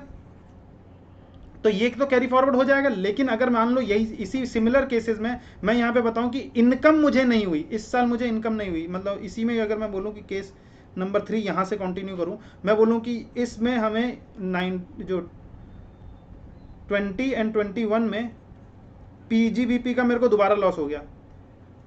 PGBP loss दोबारा हो गया कितने का सर? 2 लाख रुपए का और लॉस हो गया। ब्रॉड फॉरवर्ड पीजीबीपी लॉस मेरे पास पहले से तो पड़ा था, कितना सर? 5 लाख रुपए का। सेट ऑफ तो हुआ नहीं कुछ भी, ठीक है। अब बताओ इसमें से किसको कैरी फॉरवर्ड का? और इस साल की इनकम जो है ये मैंने रिटर्न जो है वो मैंने कब फाइल की है सर? 1 नवंबर को फाइल कर दी, 2021 में फाइल की है। बताओ क्या इसको कैरी फॉरवर्ड कर पाऊंगा मैं? क्या इसको कैरी फॉरवर्ड कर पाऊंगा? नहीं सर, इसको कैरी फॉरवर्ड नहीं कर पाऊंगा, because this is loss which is related to 20 and 21 and इसकी रिटर्न ऑफ इनकम हमने लेट फाइल की है। ठीक है, क्या इसको कैरी फॉरवर्ड कर जाऊंगा? यस सर, कैरी फॉरवर्ड इसको Yes, sir. कर जाओगे 5 लाख। कॉन्सेप्ट क्लियर, सही से समझ में आ गया है? Yes sir. चलो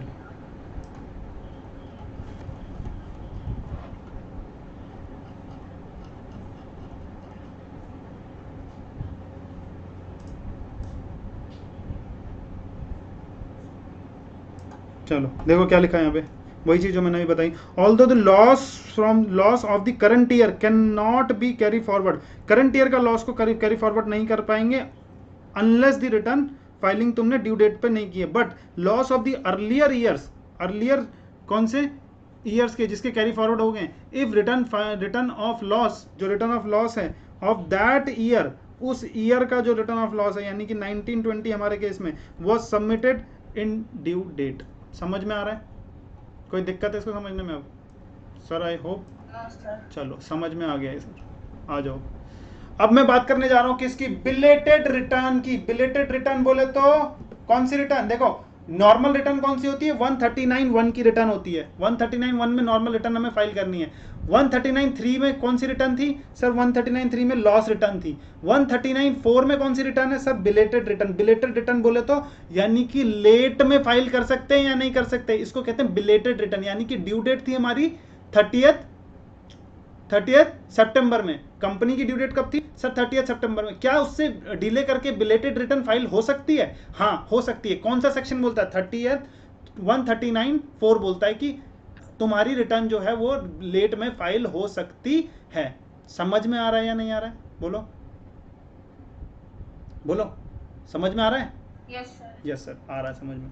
यानी कि क्या बोला कि यानी कि belated return can be filed after due date as per section 139(1) में जो ड्यू डेट लिखी गई है उसके बाद भी आप कर सकते हो। लेकिन खबरदार, कब तक कर सकते हो आप बिलेटेड रिटर्न? ऐसा नहीं कि आज की जो रिटर्न है वो आप भर रहे हो कब जाके 2025 में बोल रहे हो कि नहीं भाई मैं रिटर्न कौन सी फाइल कर रहा हूँ आज, कौन सी सर 1920 में मैंने रिटर्न फाइल नहीं की थी, मैं उसकी रिटर्न फाइल कर रहा हूँ। ना ना ना ना, एक पर्टिकुलर लास्ट डेट है, समझ लो कब तक रिलेटेड रिटर्न फाइल कर सकते हो। सिंपल, जहां पर एंड हुआ फाइनेंशियल ईयर हमारा, फाइनेंशियल ईयर के एंड तक और before completing the assessment bye assessing officer, assessing officer के कंप्लीट करने से पहले विच एवर इज अर्लियर हो गया, तो तब तक आप क्या कर सकते हो? रिटर्न फाइलिंग को लेट कर सकते हो।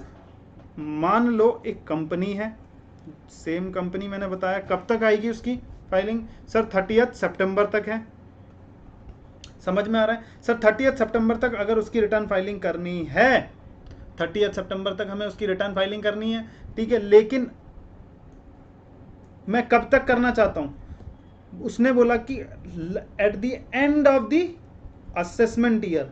असेसमेंट ईयर का एंड कब है? जल्दी बताओ, कौन सी डेट है असेसमेंट ईयर का and sir? 31 March 2021, sorry 2020, sorry 21 ना, 21, क्योंकि प्रीवियस ईयर हमारा क्या है सर? 1920। असेसमेंट ईयर क्या है सर? 2021। तो 2021 में 31 मार्च को क्या हो जाएगा? एंड हो जाएगा। तो यहां तक आप क्या कर सकते हो? रिटर्न फाइलिंग कर सकते हो। अगर मैं बोलूं 1920 की लास्ट डेट क्या है रिटर्न फाइलिंग करने की? जल्दी बताओ। ड्यू डेट तो बोल दिया आपने, ड्यू डेट मतलब कंपनी के तौर पे 30th सितंबर। मैं बोल रहा हूं लास्ट डेट क्या है, मतलब कितना हम ड्यू डेट के बाद एक्सटेंड कर सकते हैं?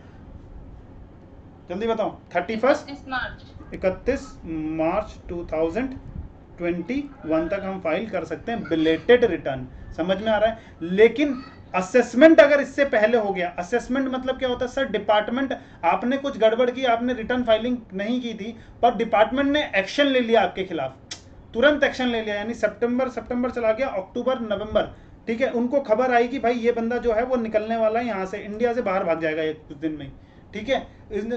उस डिपार्टमेंट को खबर, नीरव मोदी की खबर मिल गई कि भाई वो इंडिया से बाहर भागने वाला है, ठीक है। उसकी कंपनी अब जब वो बाहर भाग जाएगा तो उसके हम हिसाब किताब किससे लेंगे? किसको पकड़ेंगे? हम कंपनी को थोड़ी पकड़ सकते हैं ऐसे, कंपनी तो इंसान थोड़ी है।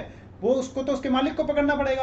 अब वो भाग रहा है, तो मैंने क्या कह दिया कि डिपार्टमेंट पूरा मूव में आ गया, मतलब एक्शन में आ गया, और उसने क्या कहा 1 सितंबर में उसको जाके नोटिस भेज दिया और उसको मतलब इंटीमेशन दे दी कि अगर तुमने जाने की कोशिश करी तो तुम्हारे खिलाफ अरेस्ट वारंट निकल जाएगा, ये निकल जाएगा, वो निकल जाएगा। ठीक है, ये सब तो बात की बात है। मतलब मैं यहाँ पे क्या कहना चाह रहा हूँ, डिपार्टमेंट ने एक्शन लिया और डिपार्टमेंट कह रहा है कि अब हम इसकी कैलकुलेशन करेंगे। किसकी कैलकुलेशन करेंगे सर? मिस्टर नीरव मोदी के कंपनी की। ठीक है, हम कैलकुलेशन करेंगे। और उन्होंने कैलकुलेशन करके 31 दिसंबर तक उन्होंने कैलकुलेशन करके बताया कि तुम्हें 50 करोड़ रुपए का टैक्स देना है। समझ में आ रहा है या नहीं आ रहा? बोलो। 50 करोड़ रुपए का टैक्स बनता है। उन्होंने असेसमेंट पूरा कर दिया। कब तक पूरा कर दिया सर? 31 दिसंबर तक। तो लास्ट डेट कब की होगी उसकी रिटर्न फाइलिंग की? Which ever is earlier. बात आ गई समझ में या नहीं आई? बोलो बोलो, बात आई समझ में? सर ये बताया ना 31 दिसंबर वाला। 31 दिसंबर मतलब कि सिंपली अगर सुनो, डिपार्टमेंट ने अगर उसका असेसमेंट पहले ही कंप्लीट कर दिया, डिपार्टमेंट ने, एओ ने उसका असेसमेंट मतलब कैलकुलेशन जो है पहले ही कंप्लीट कर दिया। उसने अपने हाथ में ले लिया केस और अपने हाथ में लेकर उसको बोला कि यहाँ तक आपको रिटर्न फाइलिंग कर, मतलब उसने कैलकुलेशन पहले ही कर दी, उसकी जो असेसमेंट खत्म कर दी और उसको बोला कि तुम्हें रिटर्न फाइलिंग करनी है। तो वो कब तक करेगा? जब तक असेसमेंट, अगर एओ ने असेसमेंट क्लियर किया कब सर? 31 दिसंबर तक। और लास्ट डेट कब तक की थी उसके पास सर? 31 मार्च दिसंबर 2020 तक, और 31 जनवरी 31 मार्च 2021 यहाँ तक की उसके पास क्या थी last date. Whichever is earlier कौन सा वाला है सर? 31 दिसंबर तक उसको फाइल करना है। समझ में आ गया या नहीं आ गया? बिलेटेड। Yes sir. ठीक है, एग्जाम्पल दिए हुए हैं वहीं पे पढ़ लेना, उसको समझ में आ जाएंगे।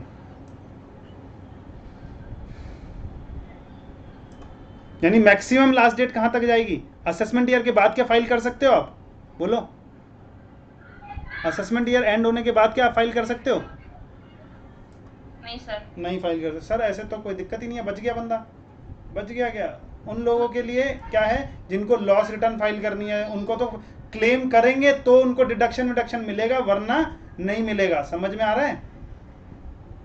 और अगर डिपार्टमेंट को पता लग, देखो क्या होता क्या है कि मान लो मिस्टर एक्स है, आप सोचोगे कि सर उसका तो फायदा हो गया, मिस्टर एक्स है, उसने 2 लाख की इनकम कमाई है, उसका तो कोई टैक्स लायबिलिटी नहीं बनता, उसने रिटर्न फाइल ही नहीं की। कोई बात नहीं, मत फाइल कर, कोई दिक्कत नहीं है। समझ में आ रहा है? लेकिन अगर 3 लाख की थी, उसको रिटर्न फाइलिंग करनी मैंडेटरी थी।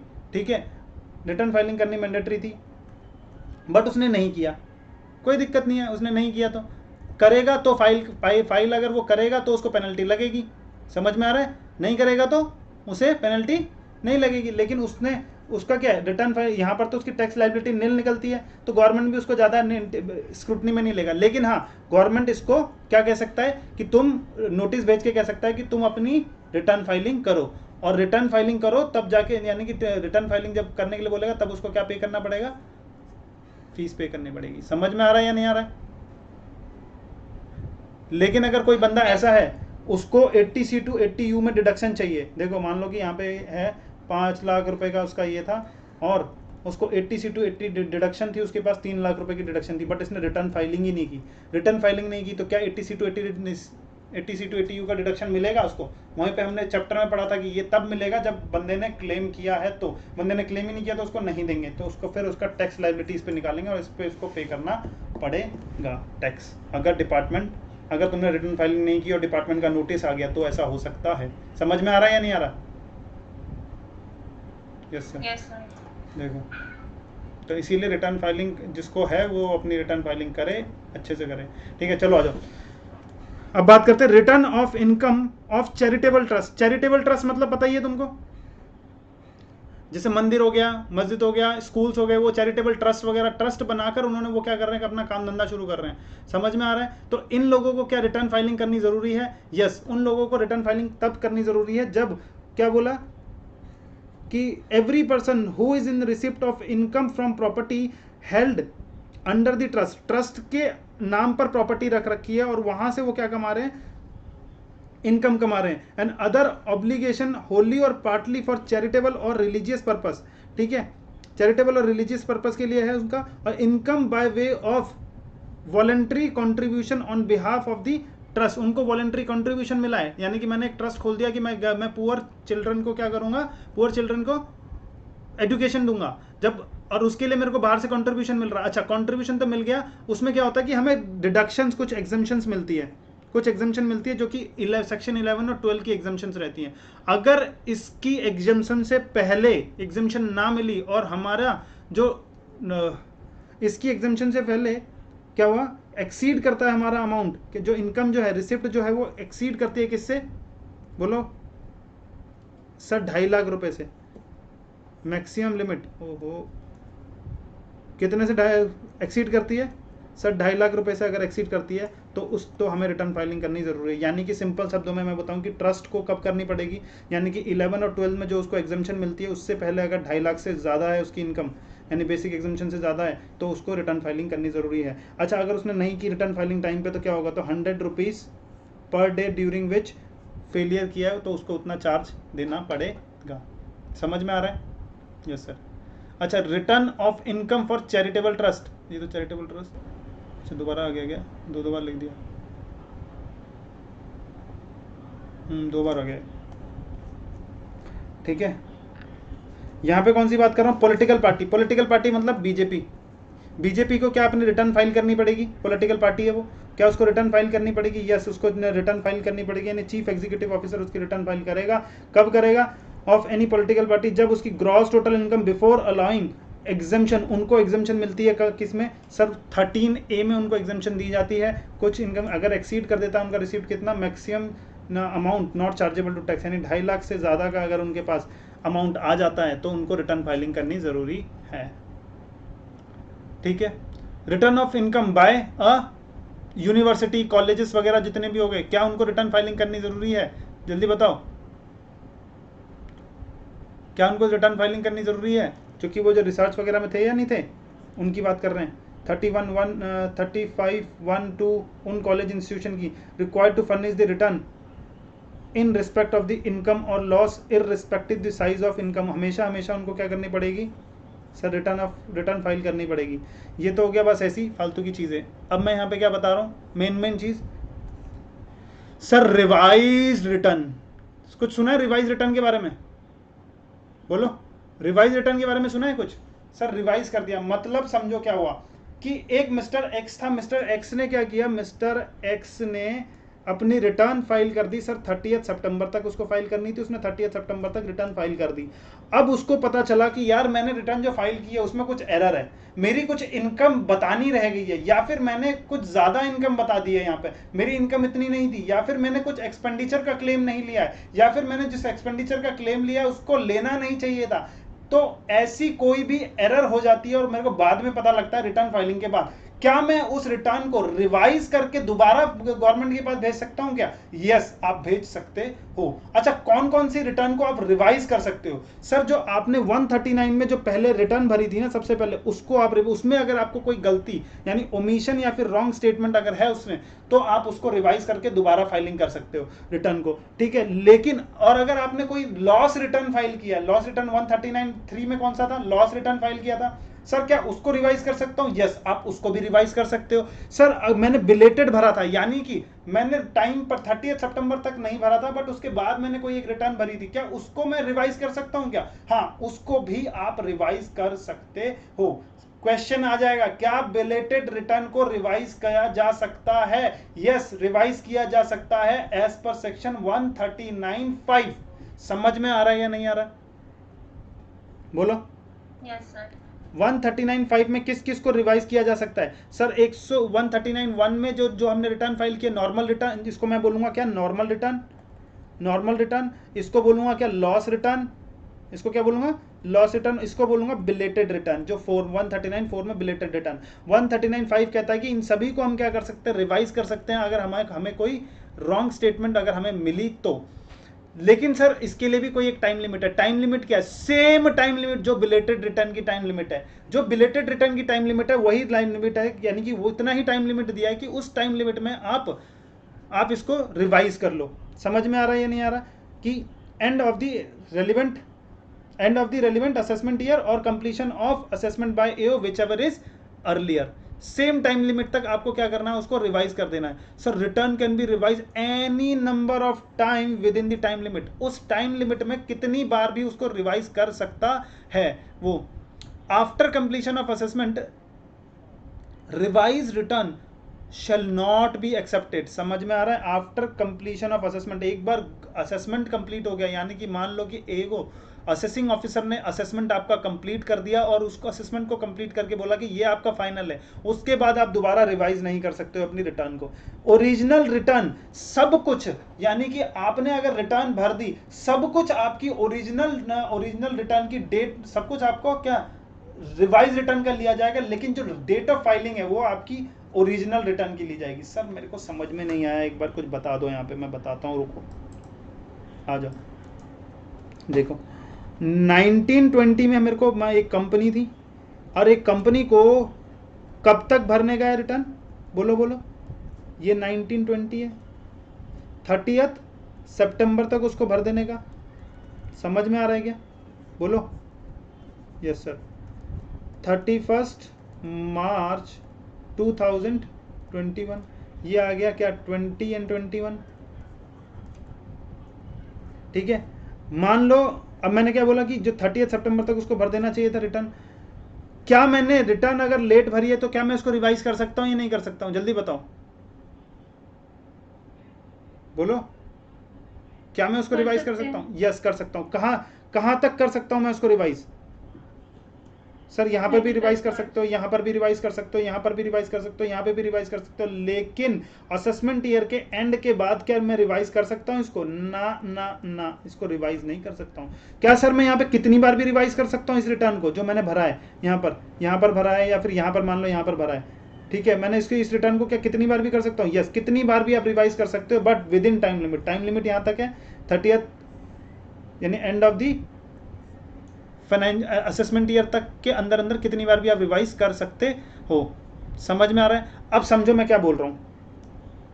अब मैंने क्या बोला, एक स्टेटमेंट मैंने आपको बताई कि सब कुछ अगर मान लो रिवाइज रिटर्न, मान लो यहाँ पे मैंने 31 जुलाई को मैंने रिटर्न भर दी थी और इसमें मेरे को एरर और ओमिशन मिल गया। इसमें अगर एरर और ओमिशन मिल गया, बट मैंने इसको 1 नवंबर को मैंने क्या किया, रिवाइज कर दिया। अब मैंने क्या कहा, 1 नवंबर को मैंने रिवाइज कर दिया और मैंने क्या कहा कि यहां पर है ये मेरा लॉस, यहां पर मैं दिखा रहा था 1 लाख का इनकम। समझ में आ रहा है? 1 लाख की इनकम, और अब मैं बता रहा हूं कि भाई मेरा पीजीबीपी में 1 लाख पीजीबीपी इनकम थी, बीपी। मैं कह रहा हूं कि 1 लाख की इनकम नहीं सर, मेरा 1 लाख का लॉस हुआ है, वो गलती से मेरी इनकम निकल रही थी, बट यहाँ पे 1 लाख का मेरा लॉस है। समझ में आ रहा है क्या बोल रहा हूं मैं? ठीक है। अब रिटर्न फाइलिंग कब की सर? 1 नवंबर। करनी कब चाहिए थी? 31 सितंबर।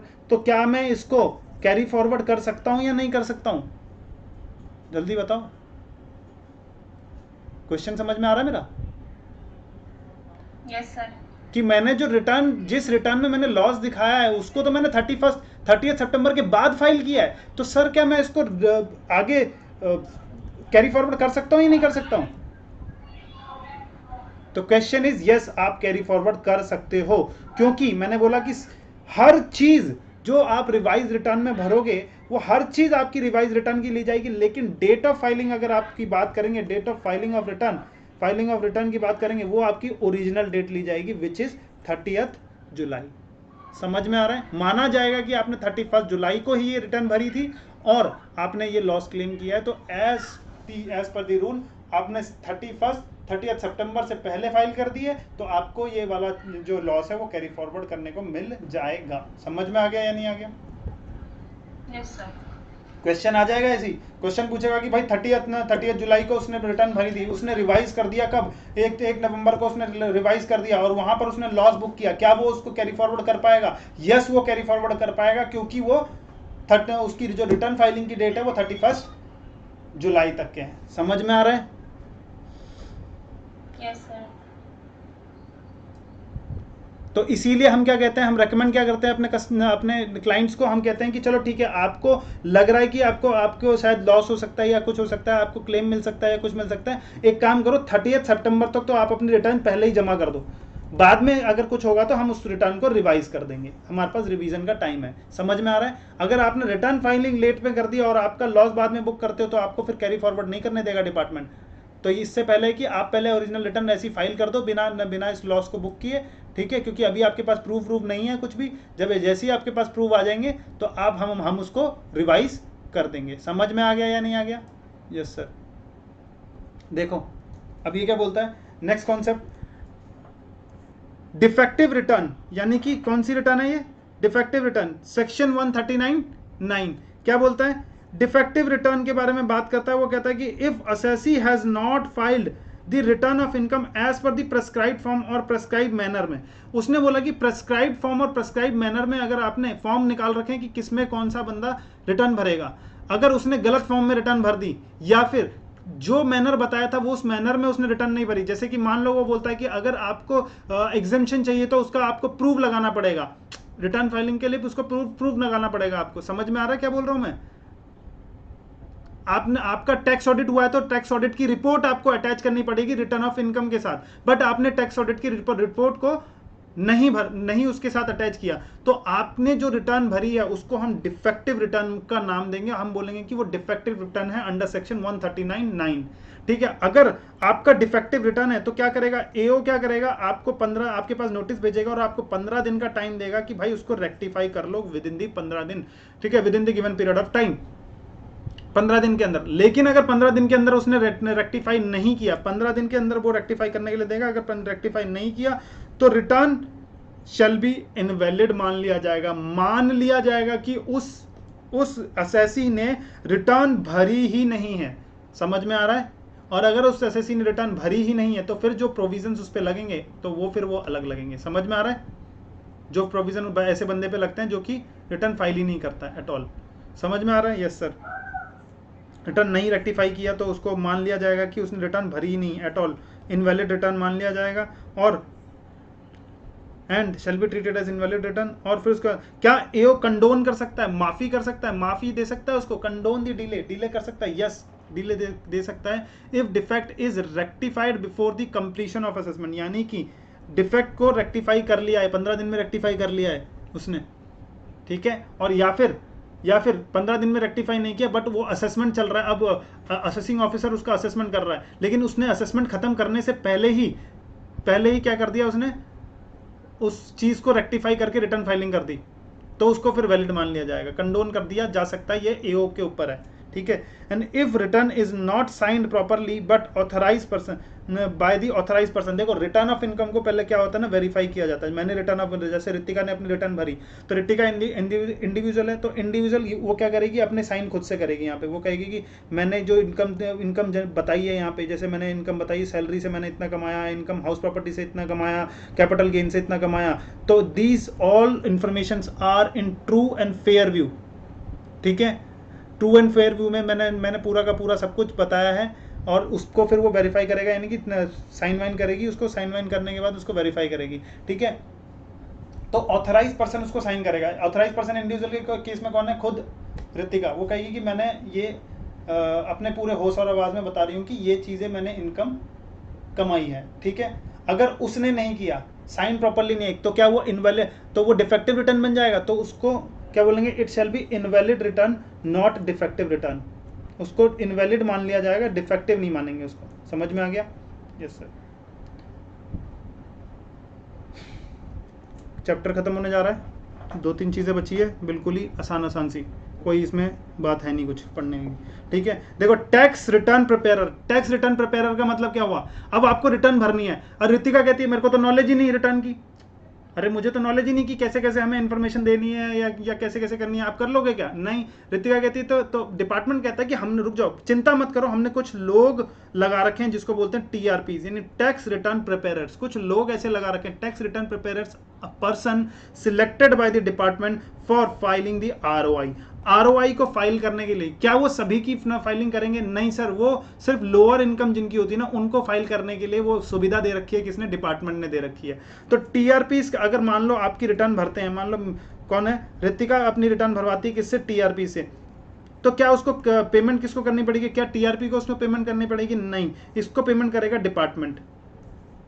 समझ में आ रहा है? इसको पेमेंट करेगा कौन? डिपार्टमेंट पेमेंट करेगा। अच्छा, TRPs must have graduation degree, इसके पास क्या आनी चाहिए ये ऐसा करने के लिए? Graduation degree from the recognised university और हैविंग द स्पेसिफाइड क्वालिफिकेशन, यानी टैक्स की थोड़ी बहुत नॉलेज होनी चाहिए, स्पेसिफाइड क्वालिफिकेशन यहाँ पर, ठीक है, उसके पास। और यहाँ पर क्या बोल रहा है कि TRPs can be any person other than CA और अदर स्पेसिफाइड पर्सन। सीए आपका टीआरपी नहीं हो सकता है, टीआरपी सीए नहीं हो सकता, उसके अलावा कोई भी और हो सकता है, सीए और स्पेसिफाइड पर्सन कुछ कर रखे हैं। अच्छा, कमीशन कितना मिलेगा? डिपार्टमेंट उसको कितना कमीशन देगा? वो कहता है कि 3% ऑफ आरओआई फाइल, जो उसने रितिका की जितने की आरओआई फाइल की है, जितनी भी इनकम उसने फाइल की है, मान लो रितिका की जो आरओआई फाइल की है उसने बोला 3 लाख रुपए की उसने आरओआई फाइल किया, इसका 3%, 3% कितना हो जाता है? बोलो बोलो सर, 9,000 रुपये, 9,000 रुपये हो जाता है। 9,000 रुपये और 1,000 रुपये, विच एवर इज लेस जो है वो, यानी कि 1,000 रुपये किसको मिलेंगे सर? टीआरपी को रितिका की रिटर्न ऑफ फाइल करने में के लिए 1,000 रुपये दिए जाएंगे। कहाँ से दिए जाएंगे सर? रिटर्न डिपार्टमेंट उसको देगा। समझ में आ गया? Whichever is less. अगर मैं बात करूं, but TRPs are entitled for minimum of rupees 250 रुपये, 250 रुपये तो उसको मिलने ही है, कैसे भी करके उसको 250 रुपये। लेकिन अगर डिपार्टमेंट उसको क्या कह रहा है कि डिपार्टमेंट उसको 250 रुपये से भी कम दे रहा है, मतलब वो अनटाइटल क्या रखता है? मिनिमम उसको 250 रुपये मिलने चाहिए। अब वो कैसे भी मिले, अब वो डिपार्टमेंट उसको कितना दे रहा है? डिपार्टमेंट उसको दे रहा है, मान लो यही विच एवर इज लोअर लगा के वो कहता है कि जो डिपार्टमेंट उसको दे रही है, ये मान लो यहाँ पे आ गया 200 रुपये, यहाँ पे जो रिटर्न ऑफ फाइलिंग करके यहाँ पे 200 रुपये आ गया, ऐसा कुछ करके 200 रुपये और 1,000 रुपये, विच एवर इज लेयर 200 रुपये। तो 200 रुपये किसको डिपार्टमेंट किसको देगा सर? टीआरपी को देगा। और बाकी वो किससे वसूलेगा? 50 रुपये, 50 रुपये वो रितिका से ले लेगा, यानी कस्टमर से ले लेगा। डिफरेंस वो चार्ज कर लेगा कहाँ से? टैक्स पेयर से। समझ में आ रहा है? बोलो। Yes sir. अच्छा, TRPs are not allowed to file the return of income of non resident या फिर ऐसा कोई पर्सन जिसका टैक्स ऑडिट हुआ है। समझ में आ रहा है या नहीं आ रहा? Yes sir. यस सर, समझ में आ गया है बिल्कुल। अब खत्म ही हो गया ये चैप्टर, और कुछ कॉन्सेप्ट रह नहीं गए हैं इसमें, बस ये छोटी छोटी चीज़ें हैं इसके बारे में। और पेन के बारे में नीचे मैं आपको ही बोलूँगा ये पढ़ने के लिए, लेकिन यहाँ पे मैं एक बार ये वेरिफिकेशन का बता देता हूँ। वेरिफिकेशन का मतलब पता है ना आपको? रिटर्न को वेरीफाई करना होता है। रिटर्न को क्या करना पड़ता है? वेरीफाई। जमा करने से पहले उसको वेरीफाई करना होता है। जैसे कैप्चा कोड आता है, ये कि हम देखा है ना आपने, कोई भी आप काम करते हो तो कैप्चा मांगता है, कैप्चा करो, कैप्चा में जो लिखा हुआ है उसको लिखो। वो क्या है? वो एक वेरिफिकेशन माध्यम है। वो कहता है कि कोई एक ये ऐसे ऑटोमेटिक जनरेटेड नहीं हो रहा है। समझ में आ रहा है? कि कोई लोग ऐप बना देते हैं और उसमें क्या होता है कि लोग कुछ कर नहीं रहे हैं, बट वो ऑटोमेटिकली कुछ ना कुछ इन्फॉर्मेशन ले रहा है उनसे और वो लॉगिन कर देता है उनको। ऐसा नहीं होगा। क्यों? जब तक कि तुम कैप्चा नहीं डालोगे। ये डिफाइन करता है कि सामने वाला ह्यूमन है। समझ में आ रहा है? कैप्चा जब तक आप उस पर डालोगे नहीं, तब तक वो आपका लॉगिन कहीं पे करेगा नहीं। तो ऐसे ही क्या होता है कि वेरिफिकेशन कभी कभी होता है क्या कि जीमेल में आपको पासवर्ड चेंज करना पड़ता है, तो आपको वो क्या करता है? कोड भेजता है। जीमेल आपको कोड भेजता है आपके रजिस्टर्ड मोबाइल फोन पे या फिर रजिस्टर्ड ईमेल आईडी पे, और उसको फिर आप लिखते हो। समझ में आ रहा है? तब जाके वो वेरीफाई होता है कि नहीं ठीक है, हम ही हैं जो चेंज कर रहे हैं। समझ में आ रहा है या नहीं आ रहा? यस। तो ऐसे ही रिटर्न की वेरिफिकेशन होती है। तो रिटर्न को वेरीफाई करने के लिए कौन कौन बंदे यानी साइन करेंगे और वेरीफाई करेंगे। मान लो इंडिविजुअल की रिटर्न जा रही है, तो उसको वेरीफाई कौन करेगा सर? इंडिविजुअल खुद करेगा वेरीफाई। ठीक है। अगर मान लो कि कंसर्न जो है वो इंडिया में नहीं है, तो कौन करेगा? जिसको उसने या तो खुद कर लेगा वो वहां से, अगर ऑनलाइन वो वेरीफाई कर सकता है तो ऑनलाइन वेरीफाई कर लेगा। अगर वो पॉसिबल नहीं है तो जिसको ऑथराइज कर रखा है इंडिविजुअल ने, उसको करना पड़ेगा। अच्छा, मेंटली इनकैपेसिटेड है, यानी कि वो थोड़ा सा पागल है, हटेला है, उसको समझ नहीं आता ये सब चीज़ें। ठीक है। तो फिर उसके बिहाफ पर कौन करेगा? जल्दी बताओ सर। गार्जियन करेगा। यानी कि मान लो हटेला एक बच्चा है, थोड़ा सा मेंटल है, लेकिन उसके नाम पर क्या है? प्रॉपर्टी उसके नाम पर कर रखी है उसके दादा ने, तो उसके दादा ने नाम पर कर रखी है, उससे रेंट आ रहा है। तो इनकम किसको आ रही है? इसको आ रही है। बट पेरेंट्स को उसकी रिटर्न फाइलिंग करनी है, बेशक वो क्या है 18 साल से ऊपर का हो गया है। ठीक है। तो गार्जियन क्या करेंगे? उसका वेरीफाई करेंगे। समझ में आ रहा है? यस। अगर किसी भी रीजन से it is not possible for the individual to verify the return, तो कौन करेगा? जिसको भी उसने ऑथराइज कर रखा होगा वो करेगा। ठीक है। अगर रिटर्न जो verify when return is verified by the authorised person ने उसको वेरीफाई कर लिया, in that case the return should be accompanied with the क्या हो जाएगा? Accompanied with power of attorney. Power of attorney, अच्छा मान लो कोई और बंदा करता है तो उसके साथ उसको पावर ऑफ टर्नी लगानी पड़ती है। पावर ऑफ टर्नी पता है ना आपको, एप्लीकेशन होती है जिसमें पावर ऑफ टर्नी साइन होता है कि वो कहता है कि मेरी साइनिंग अथॉरिटी इसके पास है इस चीज़ के लिए, तो उसको बोलते पावर ऑफ टर्नी देना। तो पावर ऑफ टर्नी को जो वो क्या करेगा, इंक्लूड करेगा रिटर्न फाइलिंग के वक्त। समझ में आ गया इंडिविजुअल के बारे में? यस। ऐसे ही समझ लो आप एचयूएफ है, तो एचयूएफ के लिए इन जनरल क्या होता है, कर्ता जो होता है वो रिस्पॉन्सिबल होता है उसको वेरीफाई करने के लिए। लेकिन अगर कर्ता एब्सेंट है तो कौन कर सकता है, कोई भी adult member of the family. Adult member of the family का उसका क्या कर सकता है सर, वेरीफाई कर सकता है। लिमिटेड लाइबिलिटी एलएलपी है, एलएलपी इन जनरल क्या होता है, डेजिग्नेटेड पार्टनर कर रखा होता है, किसी एक पार्टनर को डेजिग्नेट कर दिया होता है हमने, और वो जब हम एलएलपी रजिस्टर कर रहे होते हैं तो वहां पर बताया होता है कि रजिस्टर्ड जो डेजिग्नेटेड पार्टनर है वो हमारा मिस्टर ए है। मिस्टर ए ही वेरीफाई करेगा उसको। लेकिन अगर वो अनअवॉइडेबल रीजन की वजह से या अनअवॉइडेबल रीजन की वजह से वो वेरीफाई नहीं कर पा रहा है, या उसकी तबीयत खराब है, या फिर वो कुछ पेशेंट बन गया है, या फिर उसकी मतलब वो बाहर चला गया है, किसी भी रीज़न की वजह से वो वेरीफाई नहीं कर पा रहा और डेट आ रही है टाइम पास में, या फिर आपने डेजिग्नेटेड पार्टनर रखा ही नहीं किसी को, हमने बोला इक्वल इक्वल सब कोई भी कर सकता, तो एनी पार्टनर वहाँ पर वेरीफाई कर सकता है। In case of local authority अगर रिटर्न फाइल करेगी तो प्रिंसिपल ऑफिसर उसका वेरीफाई करेगा। पॉलिटिकल पार्टी के चक्कर में उसमें एक होता है chief executive officer. Chief executive officer जिसको बनाया रहेगा उसने पॉलिटिकल पार्टी में, वो वेरीफाई करेगा। कंपनी के चक्कर में कोई भी एमडी यानी मैनेजिंग डायरेक्टर जो होगा, अगर तुमने मैनेजिंग डायरेक्टर बनाया है तो मैनेजिंग डायरेक्टर करेगा, अगर मैनेजिंग डायरेक्टर नहीं है तो कंपनी करे, तो एनी डायरेक्टर कर सकता है। समझ में आ रहा है? कंपनी ओपन करने के लिए कितने डायरेक्टर होने चाहिए कम से कम मिनिमम? पढ़ा है लॉ में या नहीं पढ़ा? अरे बोलो, पढ़ा है ना? तो पता है आपको कि यहाँ पे कोई भी अगर मान लो उसने बोला कि कोई भी एमडी नहीं रखा, जरूरी है एमडी रखे, वो मैनेजिंग डायरेक्टर रखे? नहीं रखना चाह रहे मैं मैनेजिंग डायरेक्टर, क्यों खर्चा रखें? उन्होंने बोला मैनेजिंग डायरेक्टर नहीं है हमारा कोई, तो चलो मैनेजिंग डायरेक्टर नहीं है तो उस केस में क्या हो जाएगा, कोई भी डायरेक्टर जो है उसको वेरीफाई कर लेगा। अच्छा, नॉन रेजिडेंट कंपनी, अगर कोई नॉन रेजिडेंट कंपनी है तो उसके लिए क्या हो जाएगा, a person holding a valid power of attorney, copy of such power of attorney must be attached with the return, उसके साथ उसको कॉपी लगानी पड़ेगी। अच्छा, वाइंडिंग अप कर दिया, company is in the process of winding up, तो liquidator of the company,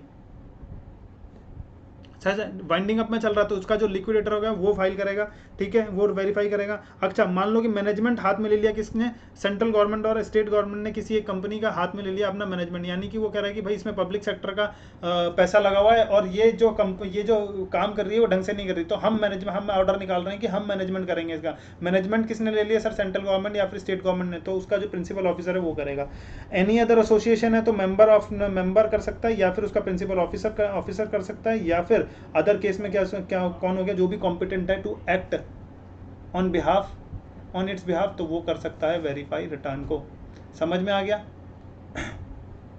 yes sir.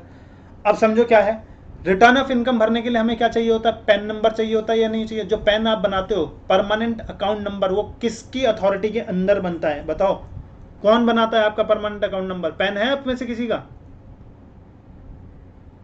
अरे पैन देखा है आपका? तो वो किसने बनाया है आपका पेन? आपको पता है वो इनकम टैक्स डिपार्टमेंट बनाती है आपका पेन। एओ, ठीक है, उसको एप्लीकेशन दोगे, जो एप्लीकेशन भरते हो ये एओ इनकम टैक्स डिपार्टमेंट को जाता है और ये बनाता है पेन आपका। और हर एक बंदे का एक पेन होता है, एक से ज़्यादा पेन वो रख नहीं सकता है। समझ में आ गया? यस। अच्छा, उसने बोला है कि रिटर्न फाइलिंग के लिए आपको पेन की ज़रूरत पड़ेगी, ठीक है। एनी पर्सन, देखो जहाँ जिसका टीडीएस कटता है उसको पेन की ज़रूरत पड़ती है, इंपोर्ट एक्सपोर्ट करना है उसको पेन की ज़रूरत पड़ेगी। समझ में आ रहा है? Who is to apply for PAN? किस बैंक अकाउंट के लिए भी पेन चाहिए? बैंक अकाउंट के लिए भी बिल्कुल सही है, बैंक अकाउंट के लिए भी आपको अपना पेन चाहिए, ठीक है। अगर आप डिपॉजिट कर रहे हो 50, एक दिन में 50,000 से ज़्यादा का डिपॉजिट, आपने सुना होगा ये घर में, 50,000 से ज़्यादा का अगर डिपॉजिट करते हो अपने सेविंग बैंक अकाउंट में, तो आपको पेन की ज़रूरत पड़ती है। याद आ रहा है? तो ऐसी सब ये सारी चीज़ें ये पढ़ भी लोगे, अपने आप से पढ़ लोगे तो कोई दिक्कत है नहीं। मैं यहाँ पे फिर भी ऐसे ऊपर से बता देता हूँ यहाँ पे क्या क्या चीज़ है। मैक्सिमम एग्जाम्पशन लिमिट, जिसने भी अपनी इनकम मैक्सिमम एग्जाम्पशन 2.5 लाख से ऊपर कमा ली तो उसको पेन के लिए अप्लाई करना है।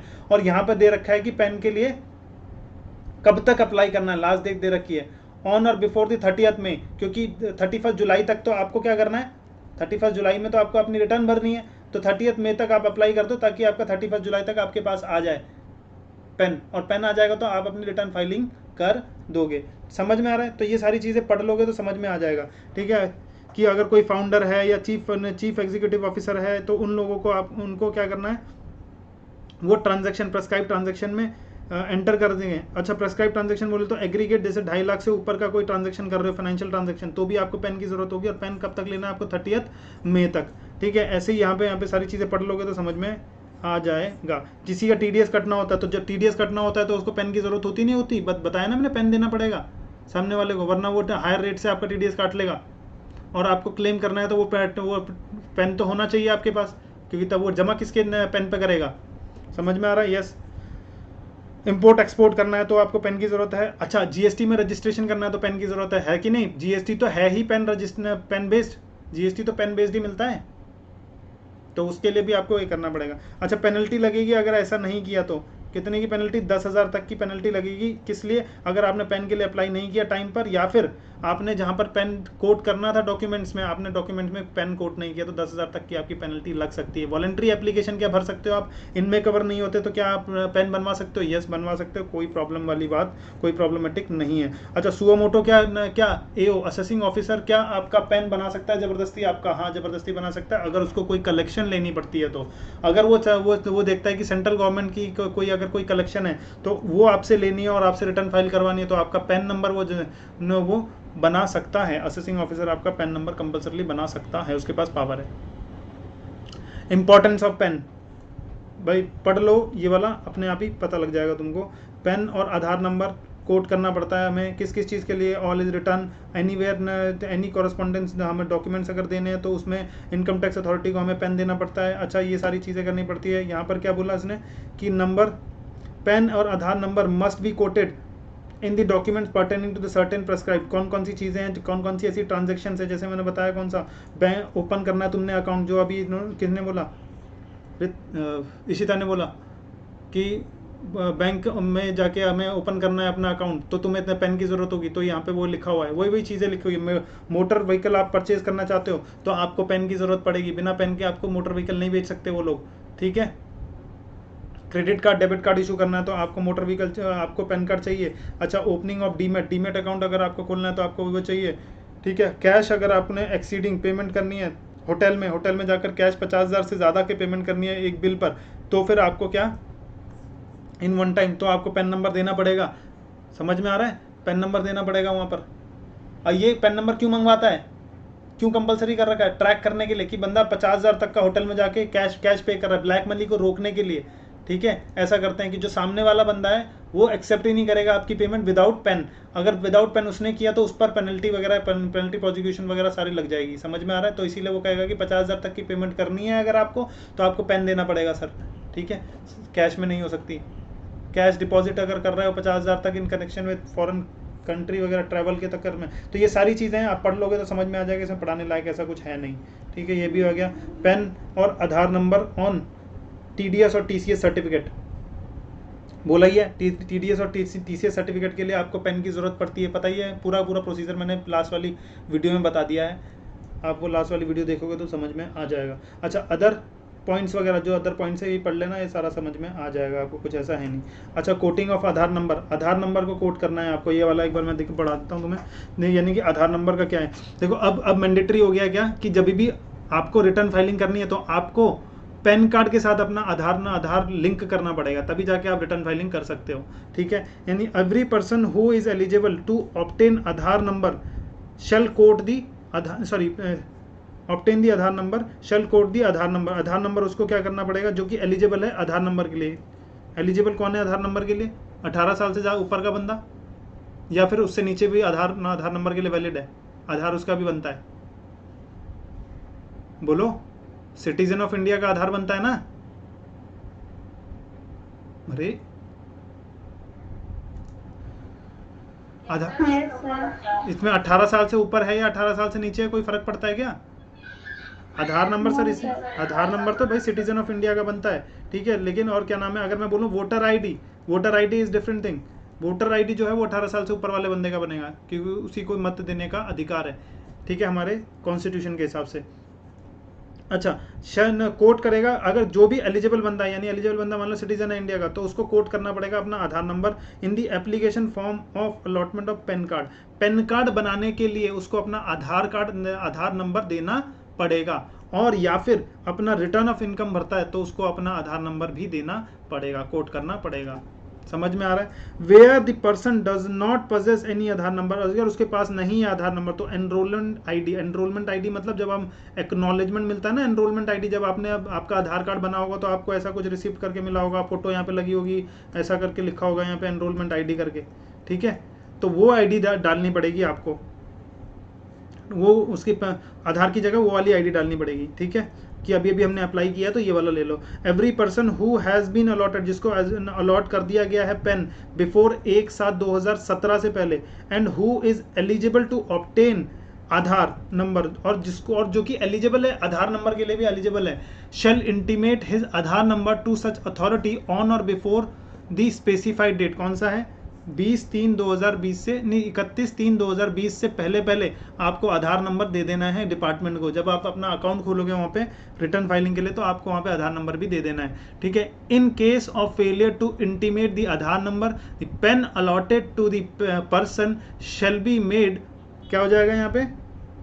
इन ऑपरेटिव, पेन को ही इनवैलिड मान लेंगे, इन ऑपरेटिव मतलब inoperative after the notified date in such manner as may be prescribed, ठीक है।